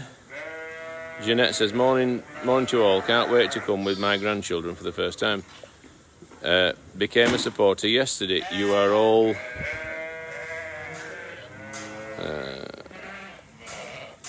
worth it. Thank you very much. Thank you very much to anyone who was able to support us. We're so grateful. It certainly helps at the moment keep things on track, and hopefully we can produce enough content to make you think it's it's money well spent, and that's for being a Cannon Hall Farm supporter, so thank you. Good morning from Christchurch, Dorset. Lovely to see the fall and the lambs. Indeed it is. Lucy says, morning from Great Grimsby. I love working on a farm. When I was a teenager, have you ever considered farmer for the day? I think it's been talked about, just not quite sure how we would do it, but you never know. Anything's possible. So, if it's at all possible, guys, and we don't, try not to ask too much stuff of you, but if you can share the Springtime on the Farm video, we're going to ask them if it's possible to get another video cut with a bit more of us in it. There's a promotional video that Nikki shared on our Facebook page, and if you can possibly share that, it can only help the viewing figures for Springtime. It starts on Easter Monday. Really excited to be on it. We're on it a fair bit. We'd have been on it a lot more if we hadn't had to shut down, but it is what it is. We're making the best of the situation that we're in, and I'm hoping, and I think it's going to be a first-class programme in spite of the difficulties that we obviously endured when we were trying to film it. So yeah, we're sort of hoping, or confident actually, that it's going to be a great programme. Paul from Daisy Beck texted me late last night saying he'd just watched them all. He was absolutely thrilled. He thought they were marvellous.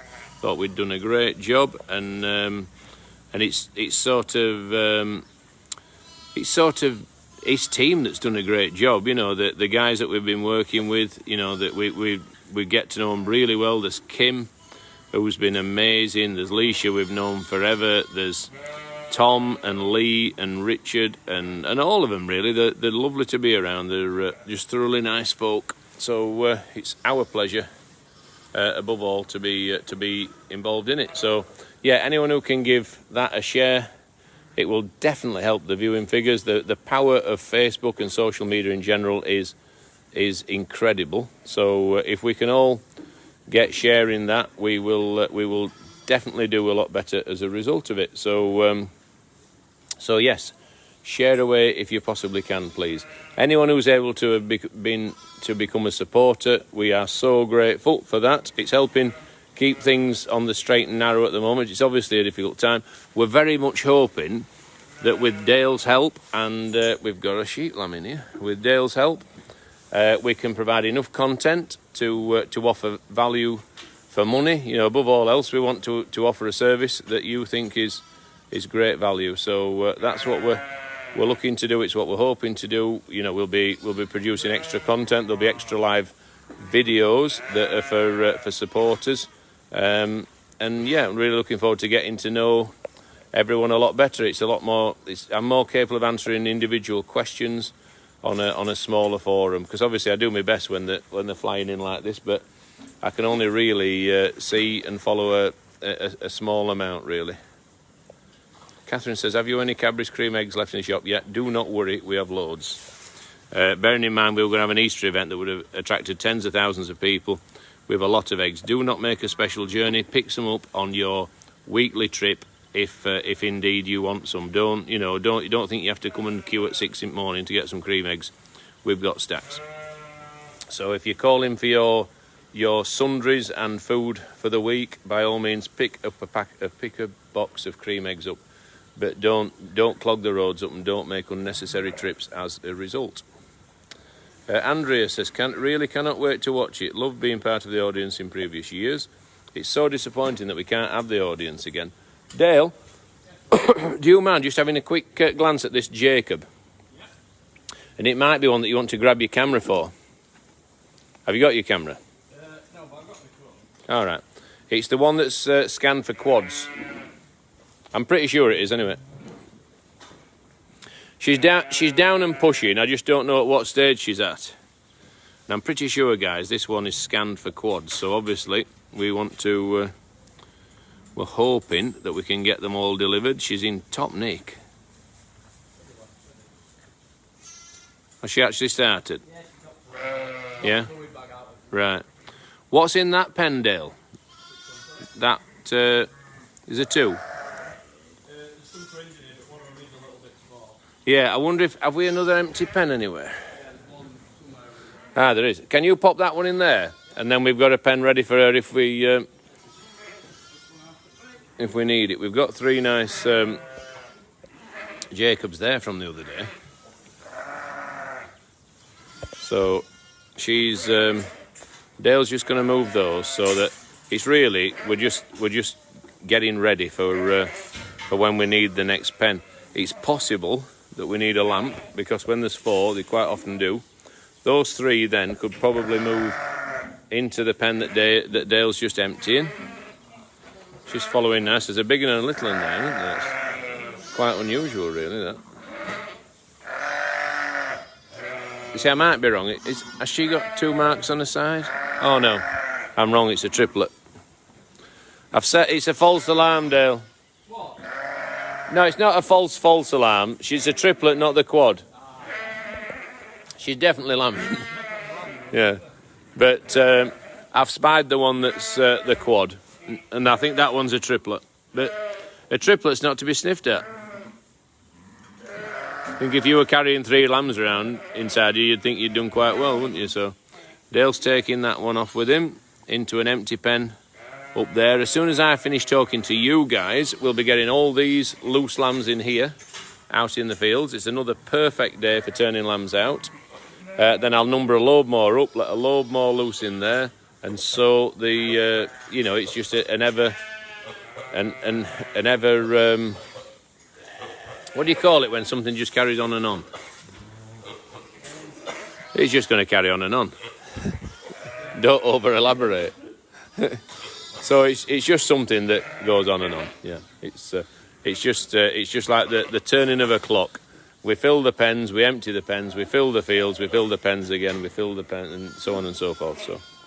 So yeah, we're in a good place. We're in a very organised place. Feel very happy about the situation we're in. We're coping nicely.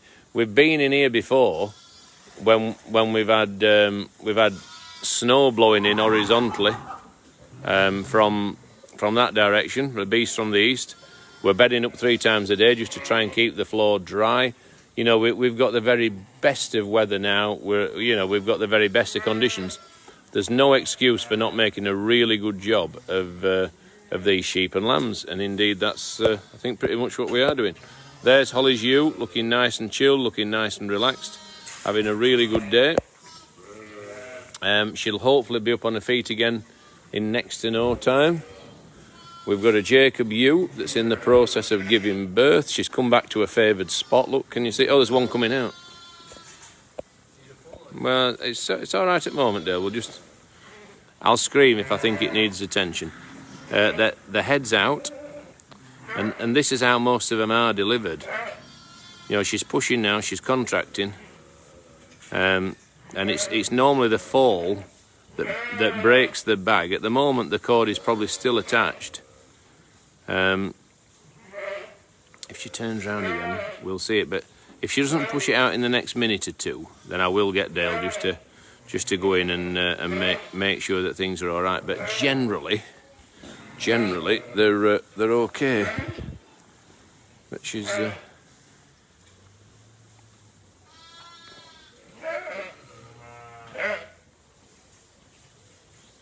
Just could do with a turning round. I can see what's happening.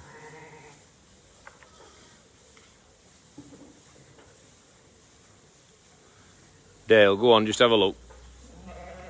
I don't want to be too clever for my own good. If you go into the door, Dale, you'll be able to see what's happening. Come round that other side. Other side? Yeah. She's just facing the other way. And if you feel there's no legs there, just go in and deliver it. It's always that dilemma at the moment. You know, do you leave her to get on with it, or do you assist? And good. Has the bag broken? There you see. See, it's just Dale's able just to clear the membranes. I'm not even pointing at the right place. Yeah, clear the airways. Make sure that it's not swallowed any mucus. And you can see she's it's covered in fluid, it's covered in membranes. There's a lot for the ewe to clear, you know, a lot of moisture that could be ingested. You know, it's literally like a wet towel. You know, the amount of water dripping off that, or fluid, not water.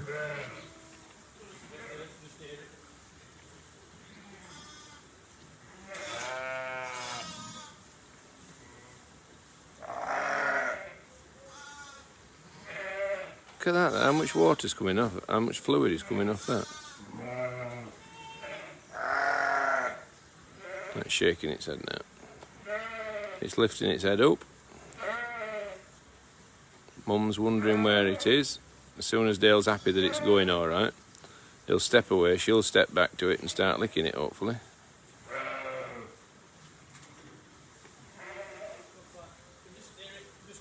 Yeah, well, there's a lot of fluid there, wasn't there?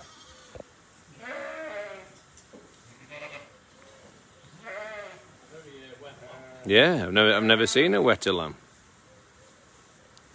It's like a sponge.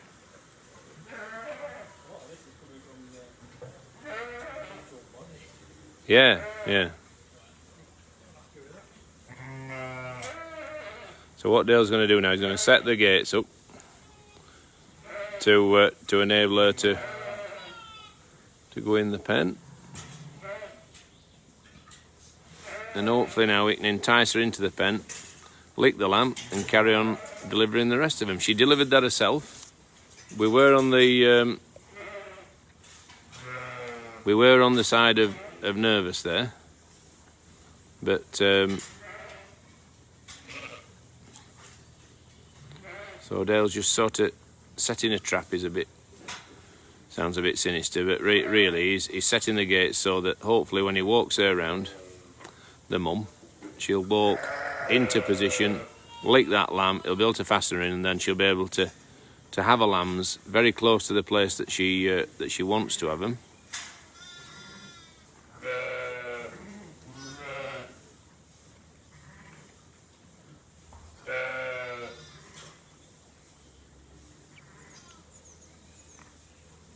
I think if you step back, Dale, she'll go back to that spot. I think if.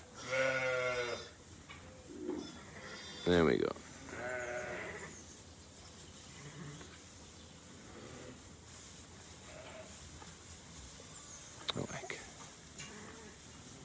Yeah, I think just let her find it. I think and hopefully lick it.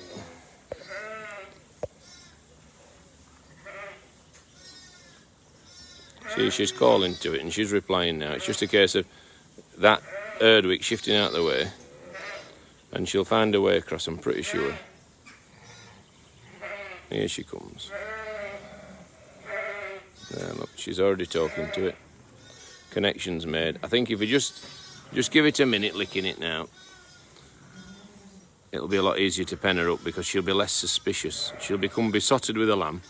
Her concentration will move towards the lamb. As a breed, they're a suspicious breed because they're a little bit wilder than the average sheep. But she's doing a terrific job. Look, she's licking its face. I mean, who knows for sure what would have happened? She'd have probably cleaned that lamb up and it would have been fine. But there was a lot of fluid in and around that lamb's face. There were a lot of membranes that Dale had to clear away. So it's by no means certain that it would have, you know, got the fluid away. She certainly wouldn't have lifted it upside down and cleared its airways. So yeah, they always come with a risk. I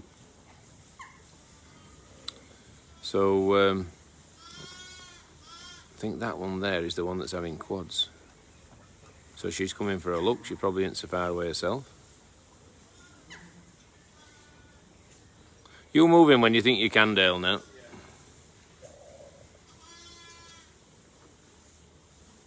See, she's looking at him. Yeah.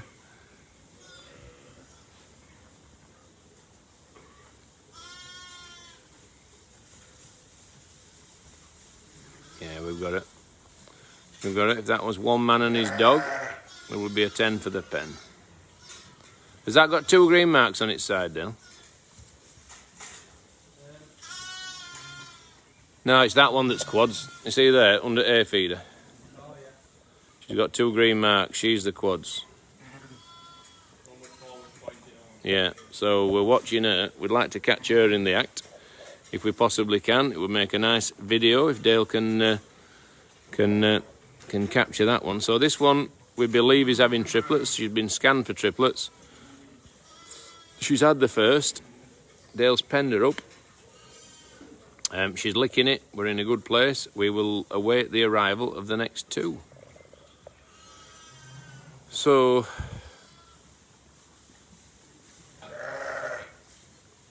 yeah.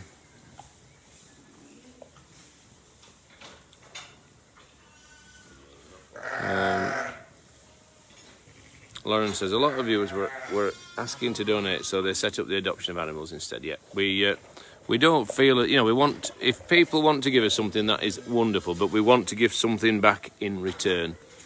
We're not something for nothing folk, and if people want to become a supporter, then we are committed and determined to providing footage to hopefully give them enjoyment, extra footage. We're equally committed to providing the footage we've always provided for people who just like the Facebook page. We're not doing any less than we've always done, but we will do a little bit more for the supporters, which you know, but totally free of charge. I'm committed to going live for a couple of hours every morning throughout the lambing period, and there's no charge for that. So it's absolutely our pleasure. We get a lot of pleasure from the comments. We take a lot of pride from the comments. And Bernice says, don't forget to spray the new lamb. Absolutely. There's a point, isn't there, when they're giving birth, to giving him enough time to get on with it, or to go back and spray that first lamb. It's a bit of a judgment call, really. It's a very, very clean pen, and there's another one arriving now. Get ready. Get ready. I've just seen... I saw some activity there. I'm pretty sure there'll be another one coming within the next 5 minutes. I'll do my best to capture it. Bring it to you. So I think she'll be pushing the next one out in the pretty near future. Excuse me. As long as there isn't a leg back, or it's not backwards, then there's no reason why she shouldn't have that one herself. She's in terrific condition. She's had a nice size first lamb. Very viable. There's no reason why that shouldn't jump up and feed itself relatively easily. I just felt something else would appear in them, but maybe we're just between contractions. And again, it's in a membrane. It's in a bag. Here it comes.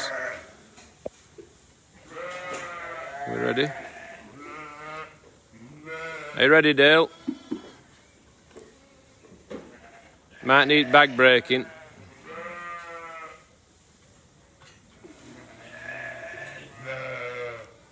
Dale, can you come across? Quick. Quick as you can. Quick. It's in the bag, Dale. Just forget the doors. Just get across here, quick. Just don't shut door. Just go in.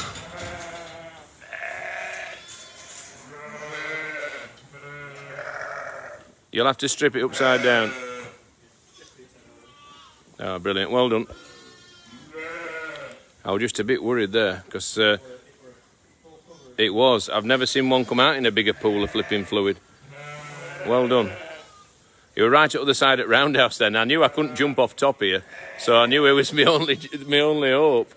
And it just goes to show that would definitely have drowned, because she hadn't come round to it, had she? You know, she'd gone to the other, she'd gone to lick the one that had already been born. So, is it all right? Brill, right, that's a relief. I thought, God. This is the dilemma, isn't it? To lamb or not to lamb. You know, natural births are brilliant, but that would have been a natural death. You know, there's no doubt about that. She'd gone to the wrong lamb. She'd gone to the existing lamb instead of the lamb that had just dropped. If that fall does not break the membrane, then that lamb was not going to survive, you know. It was on its... The clock was ticking there. Well done. And I'm going to give you 9 out of 10 for that pirouette over the over the rails there. Yeah, excellent. So yeah, I'm sorry if I was telling you to run faster than the speed of light.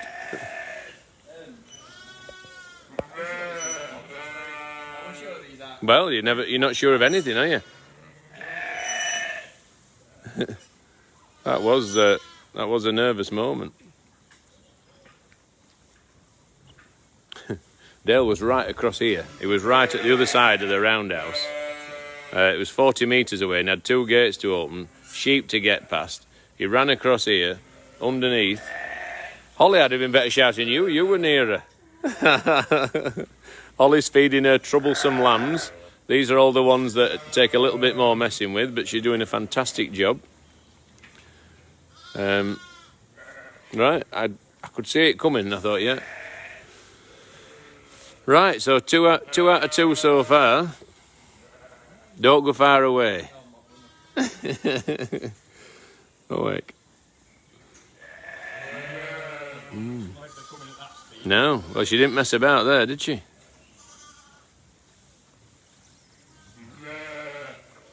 Doing a good job now. I think where the bad luck there was that she felt the lamb drop. She whipped round and she went straight to the existing lamb instead of the newly dropped one, and that would have been fatal. I'm pretty sure for that lamb. I don't think it would have. It wasn't going to find its own way out of that, was it, Dale?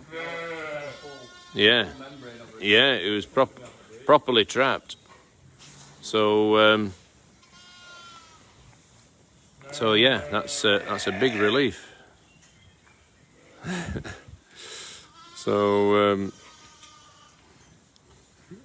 Karen would love Ollie's job. I think Ollie would probably give it up at the moment. Are you tired, Ollie? Are you tired? Yeah? All right, is that not the best feeder? No. Oh, wait. All right. Oh, good. Well done. Yeah. Look how well Orchid looks. She's looking up there at me now. She looks absolutely magnificent, doesn't she? She's in terrific condition. So does Will. She's got all her condition back. I was just saying to Ruth yesterday, we'll have to be careful just how fit we get her now, because even though she's milking, it's not going off her back. You know, we're going to drop her a feed actually, so she doesn't get too much milk and scour him really, because another water appearing, Dale. This one's a clear one. The others, imagine, I suppose that the darkness probably came from the colour of the lamb. Yeah. So Dale's now on hand. He's not running across there again at his age. I don't know. I thought it looked pretty measured. I didn't feel as though you were about to land on lambs anyway.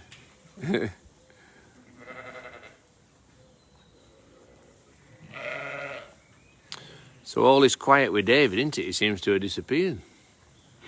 I can't hear a JCB. Maybe he's gone back to bed. I think he's a bit tired. He said he had a lot on last night, feeding everything that needed it. Mm. Yeah, he had a long day yesterday. Mm. They were at it all day. So, Claire Woofenden is watching. How are you, Claire? How are you keeping?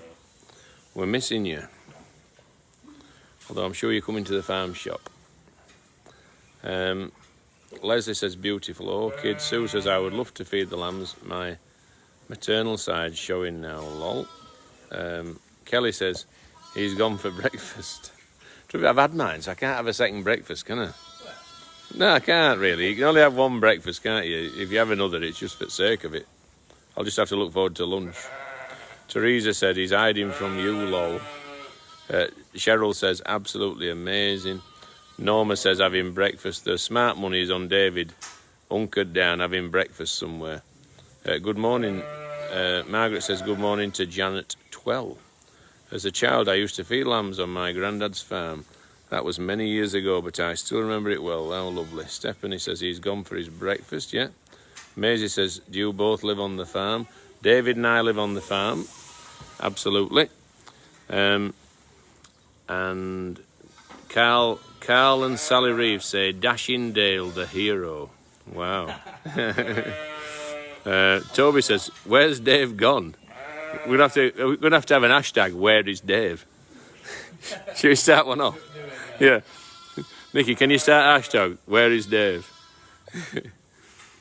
Amy says, good morning, everyone. Gemma says, morning from 3-year-old Finley. Amazing to watch. Thank you for watching. Deborah says, hobbits have second breakfast, so I must be a hobbit then. If hobbits can have a second breakfast, anyone can, yeah. Lisa says, love watching you guys. You are all amazing. Thank you. Hayley says, do you all live on the farm? David, myself and my dad all live on the farm, offering essential care to the animals 24/7. Gemma says, so sweet. Rachel says, I'd love to birth a lamb. Stephen says, you should have a zip wire going around the lambs. I felt like I needed one then. I wanted to get, I can't tell you how much I wanted to get down in that pen and break that membrane. I looked round as if to say, how far down is it? Could I, you know, but I thought I'd probably land on that poor sheep below me, so it wasn't feasible. But I knew I could urge you to run faster, so that's where I settled. Oh, hey up. Hashtag where is Dave? I can hear him. He's on the JCB. Oh, is it? Can you tell the difference? Maybe it's been changing. Is there something to be done with it? Have we had to change a wheel or something? Oh, right. She's wagging her tail now, look. I think there's another one going to appear. You're right, Dale, it's tractor. How do you know that? Ah. There he is. Someone's tipped him off, haven't they? Hashtag where is Dave, I mean.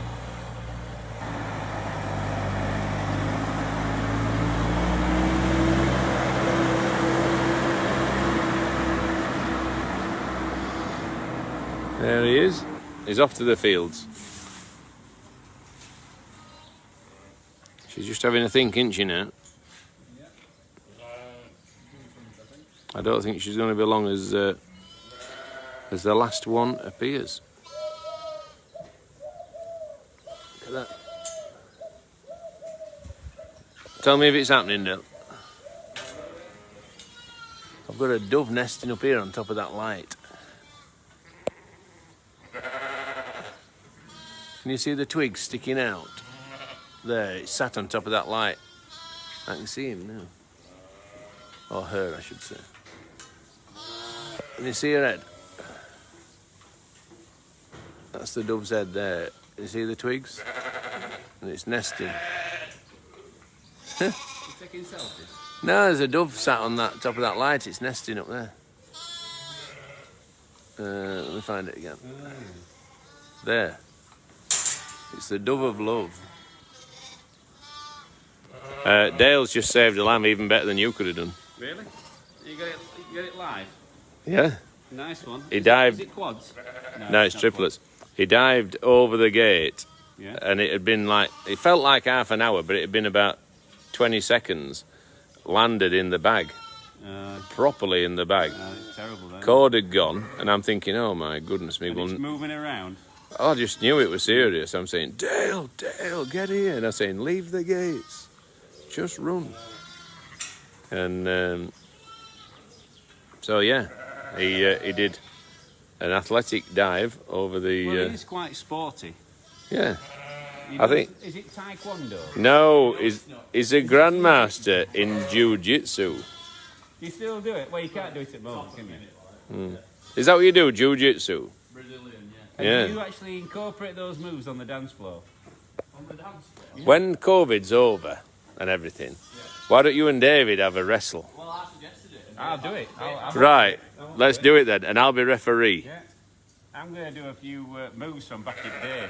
From Kendo Nagasaki. Exactly. Yeah. I might do one of them big daddy belly back. Yeah. You'll not remember Kendo Nagasaki, Dale, do You you? have to look it up because I'd be worried. Yeah. I would be He used to have a mask on, and everyone used to try and take his mask off every week. It were on ITV. This good old British wrestler. Yeah. You know, like Big Daddy, Giant Haystacks, Mick McManus, Yeah. Kendo Nagasaki. I'll tell you who used to be a wrestler, Brian Glover. Yeah. You know, Barnsley man. He used to do Yorkshire tea, Tetley tea, and he used to be a wrestler. And he gave himself the name of Leon Ares because he liked the name. He'd seen him wrestling in France. Anyway, they ended up on the same card, so they were both called Leon Ares. And they were having an argument over who was the real Leon Ares. But Brian Glover starred in Kes and loads of stuff actually. It was a good actor, wasn't he? Yeah. Or is it The teacher, Bobby Charlton. Yeah. If you want to, I don't know if you've ever seen it, Dale. It's been shared on Facebook a few times. There's a video called "No Joke Living in Barnsley." I've seen it. Is that where we'll see Dorothy Iron? Yeah, Dorothy Iman, Charlie Williams, Arthur Scargill, Ashley Jackson, all in Chenell's pub in Barnsley, Were they? having a pint, discussing how Barnsley's best place in the world. It's not the worst.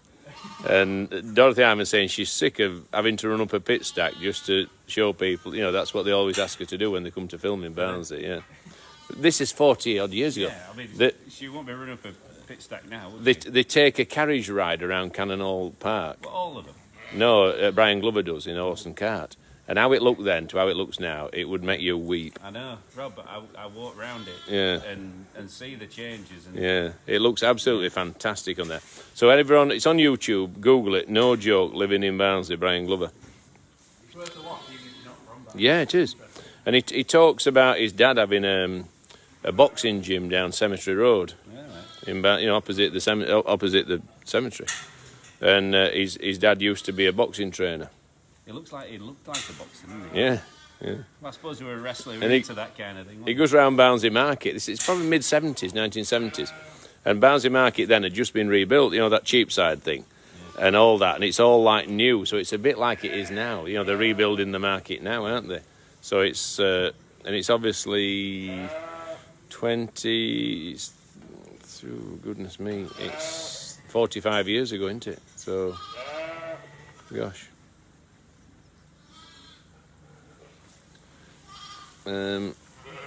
Is that sheep in labour behind Dale? Seems to be able to be standing there and it's panting. It's just friendly, I think.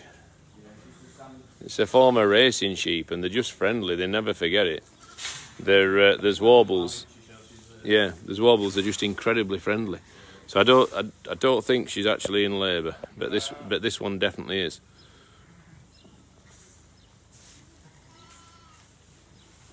So. I think this is going to be another one like this. Yeah, Well, I can see someone just presented like that. right. I had one last night like that.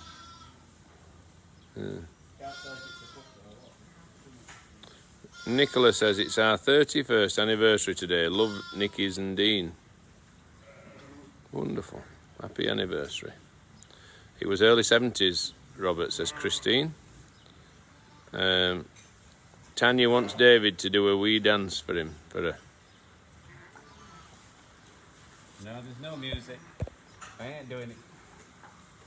No, it's not happening. I didn't say anything. I just said it's Tanya that's asked. You're saying no. You've got to be in the mood for it. And I had my jacket on, I had my shades on, you know. I was there. I bought it for a fancy dress to go as Don Johnson. Dan wants a ticket to watch Dale and Dave wrestling. I'll tell you what, pay per view. Yeah. Pay per view. £1.20 we will raise. We'll donate it to charity. So, who do you think could win? Right, it looks like I've got a load to unload. What you got? Bradford Oh, Brewery. they weren't happy this morning. Why? No, to be fair, he wasn't unhappy. The feed wagon, you'd left the JCB I had anyway. left it there. Who had? Oh, the one with that one? Yeah. Oh, I had left it there. All right. Keys were in it though. I never dreamt the keys would be left in it. All right. Anyway, I said, just go round there. He went round there, no problem. So, but I thought it was going to be a problem. But he were all right. He was a skillful driver. He's not a bad bloke. Just wanted to know, have you ever had quadruplets? Yes, we've got quads here. Quad goats. Yeah, quad goats there. Quad lambs there, still feeding all four, incredibly. Absolutely proved me wrong. I never thought she'd last a week feeding all four, let alone 3 weeks. But at the moment, they're all looking well, so we're letting her crack on. But we will intervene before we see them fail. Obviously, you know, we wouldn't just leave them on because we can. She'll feed them as long as she can, but when she can't, then we will take over on 1 or 2 of them. But at the moment, she's managing, so congratulations to her. Right. I can see a toe there, Dale, can you? See, there's a second fluid coming out. A what? There's another fluid bag right inside. You see that? It's got a lot of fluid. Yeah, how much weight must she have been carrying around in fluid?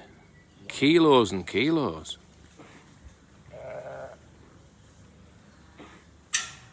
Goodness me. I've never seen a wetter lamb than them, have you? I've never seen. They were just... that much fluid. No? The worst, a lot of it coming out is massive. No, it's just it's wool, wasn't it? Right, the good news is a fresh delivery of Bradfield beer has arrived. I've run out of beer. Yeah? I've run out of beer. Job just got serious. Can you... Bradfield Brewery. Sell loads of that. Buy it by the pallet. And it's just arrived. And the trouble is, I don't like that type of beer. I like lager. Yeah. So anyway, with another pallet arrived. So if any don't come down, especially for it, just like the cream eggs, only come down for your daily essentials. But if you're here and you want some beer, we've got it in. So, but don't make a special trip. Do not clog the roads up. Come down in ones. Queue 2 metres apart. Queue outside when the shop's full. We'll have someone on the door advising you if you need to do that. And I feel as though we've got a tidy little system working. It seems to be going well.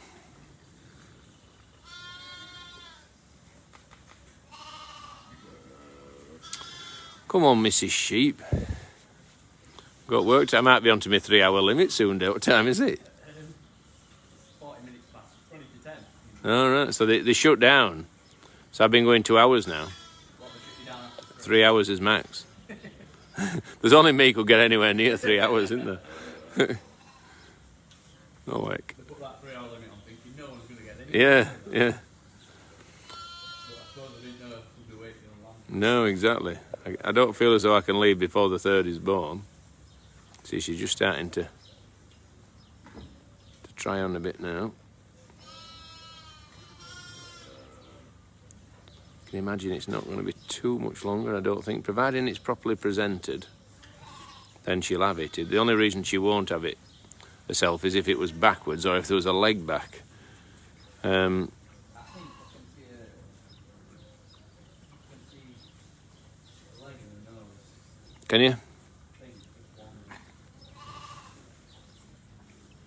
Okay, it says 2 hours, 7 minutes so far.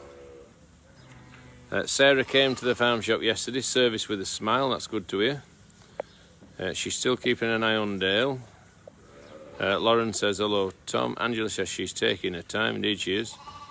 Tom Lowe's watching. Tom, you've been much discussed, many calling you the hero of the Roundhouse. He's the unsung hero. I would have been done much earlier if it weren't for this. Yeah.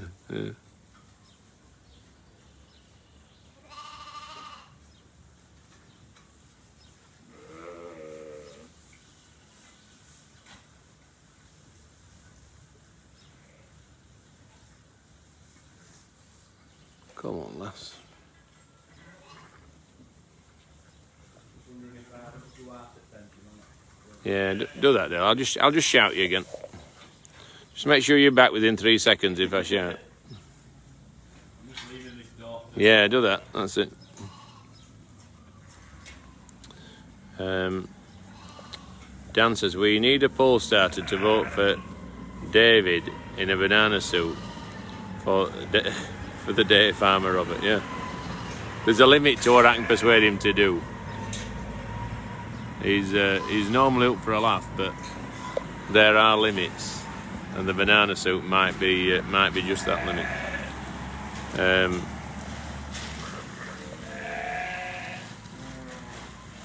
Bernice thinks we should intervene. Tricky one. It always is.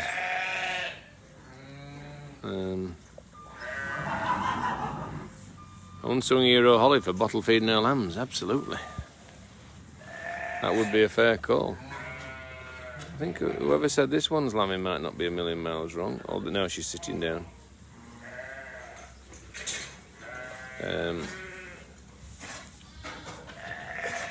Catherine says, first time I've managed to watch live as you're not usually still live. Good. Is that other lamb okay? It hasn't moved, does it, that way? It's okay.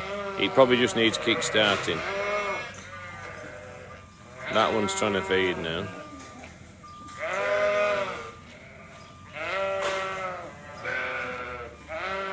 Jill says, morning, Tom. Tom's getting the love. Shannon, is that lamb okay? Melanie says, what an amazing thing to watch. Thank you so much for sharing. Oh, it's been born. Dale! Yeah. Quick! God, it just appeared. I was reading comments, I never saw it. It's, quick as you can. Its head's buried in straw. Quick. It's all right. It's going. Thank God for that. I didn't see it come out. I was reading comments, thinking nothing were happening. Oh God. I had one job. I had one job to watch for that lambing, but I don't even know if I captured it. Did I get it? Deb says that one shot out, so I must have got it. I just didn't see it. That first lamb, Dale, can you just sit it? Yeah, the one that's not moved so much. Can you sit it upright? So Dale's just clearing the airways. I can't believe that. I missed it. I'll have to watch it back. So, and then they want spraying and what's it in then, Dale? Yeah. Please. So 3 natural births. We stuck it out, and I was on the point of saying... yeah, I was on the point of saying, go on, get it delivered. When Bernice starts saying it's time, it's hard to disagree. But I do believe it's nice to see them born naturally. But 3 beltingly good lambs there. Well done. Wonderful. And they're proper nice strong things, those.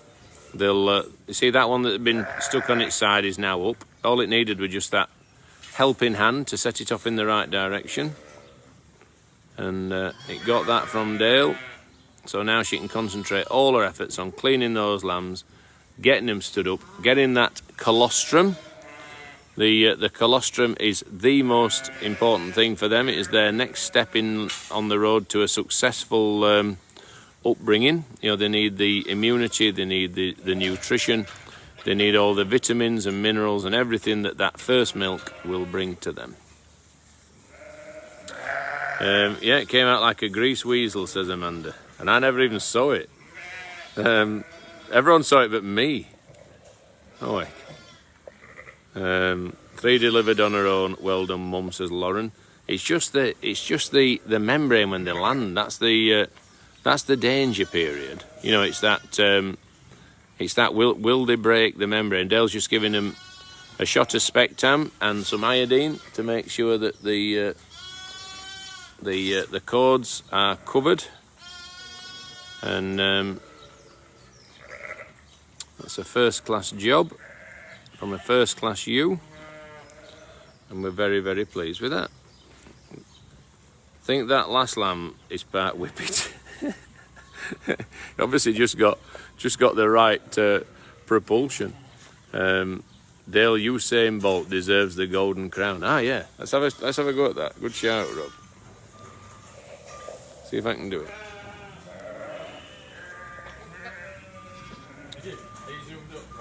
Oh.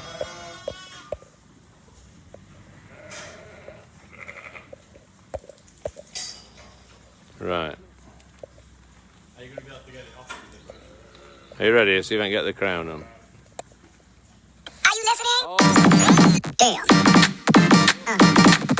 Yeah. Yeah. Yeah. Leprechaun, where's that crown? Oh, I can't find it.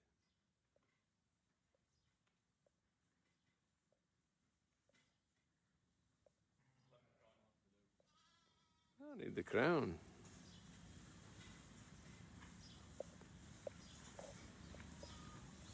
Oh, happy Easter. Where's the crown?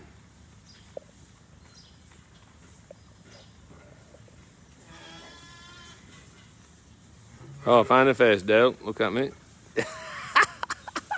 I've got goggle eyes on you. Yeah.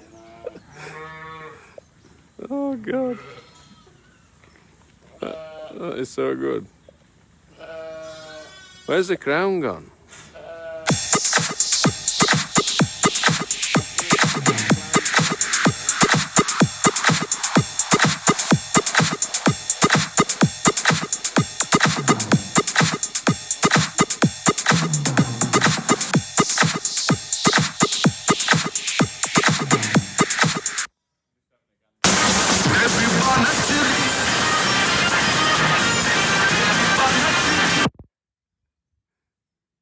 Open your mouth.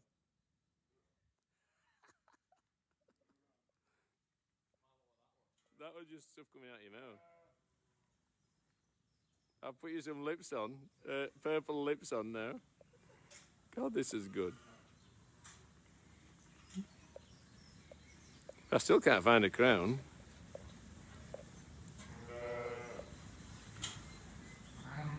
I've put a big heart round you now. I'm never going to beat Tom at this rate. Right, sorry, Dale. No, you're never going to get done, are you? No, I can't find the crown for whatever reason.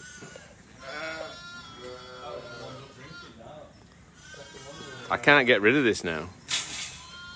I think if you come off my face, you should just turn off. Did it?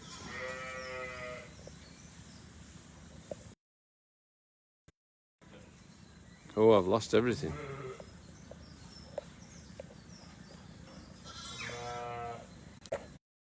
Right, we're back. We're back normally now. Right, that's it. I'm not messing no more. Kay says, Robbie's pants with technology. It makes me howl with laughter. Everything I do is by chance. Right. Back to farming. That one is up. Trying to feed. Those two, I've got their heads up. Mum's licking them and everything is really good. Maybe quit while you're red. I think I will. Right, grand. Thank you, Dale. I'm just going to have one last look at the calf. And then I'm going to go and crack on with something. So that was good. A nice set of triplets, delivered naturally. Lovely Jacob black and white spotted triplets. It's exactly what we were hoping for when we invested in that particular breed. We obviously pushed the boat out to get Arnie the ram, who appeared on Yorkshire Vet a couple of weeks ago. He had some sore eyes. Julian came and injected him in the eyelids and cured him in a day. So thank you to Julian for that. That was phenomenal. And we'll go and have one last look at the calf and the horses, and then I really need to get something done. Homework tonight, Rob. How to find out how to get it. All I wanted for a crown. I didn't want all that. But then when I get started on it, I think, oh, what's that do? Boom, that'll do. and then something else and something else. So it's one of those things. I ought to do my research at a time when I'm not broadcasting. But how do you learn if you never try while you're doing it live? Because I might not be able to find that thing on another day. Right, so we'll drive down through a deserted farmyard.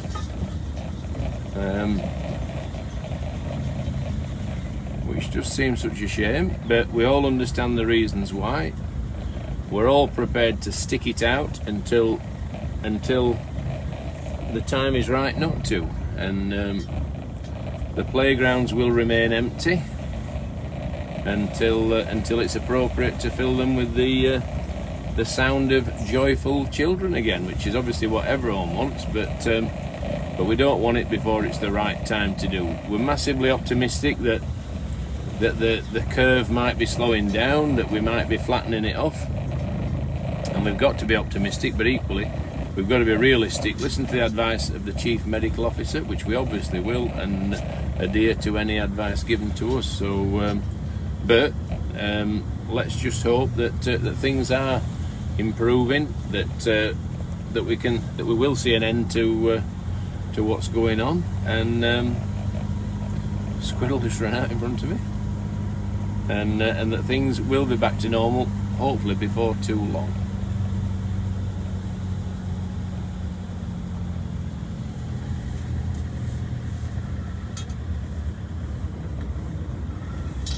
There is Ruby, Ruby, Ruby. Blossom's having a lie down, she's tired out. Let's see if the calf is stood back up. The Dutch spotted lambs are having a nice time out in the fields. Everything's having a nice time. We're going to find a field for Orchid and Will shortly. Blossom's having a lie down. Hiya, Flower.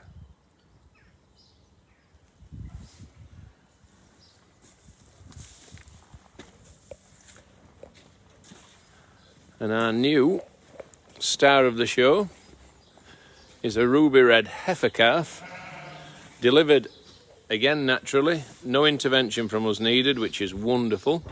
Filled its belly full of milk. Mum's totally chilled, chewing a cud. We'll chuck a bit of straw in here in the very near future, and everything in the farmyard is rosy. So I'm gonna have to go.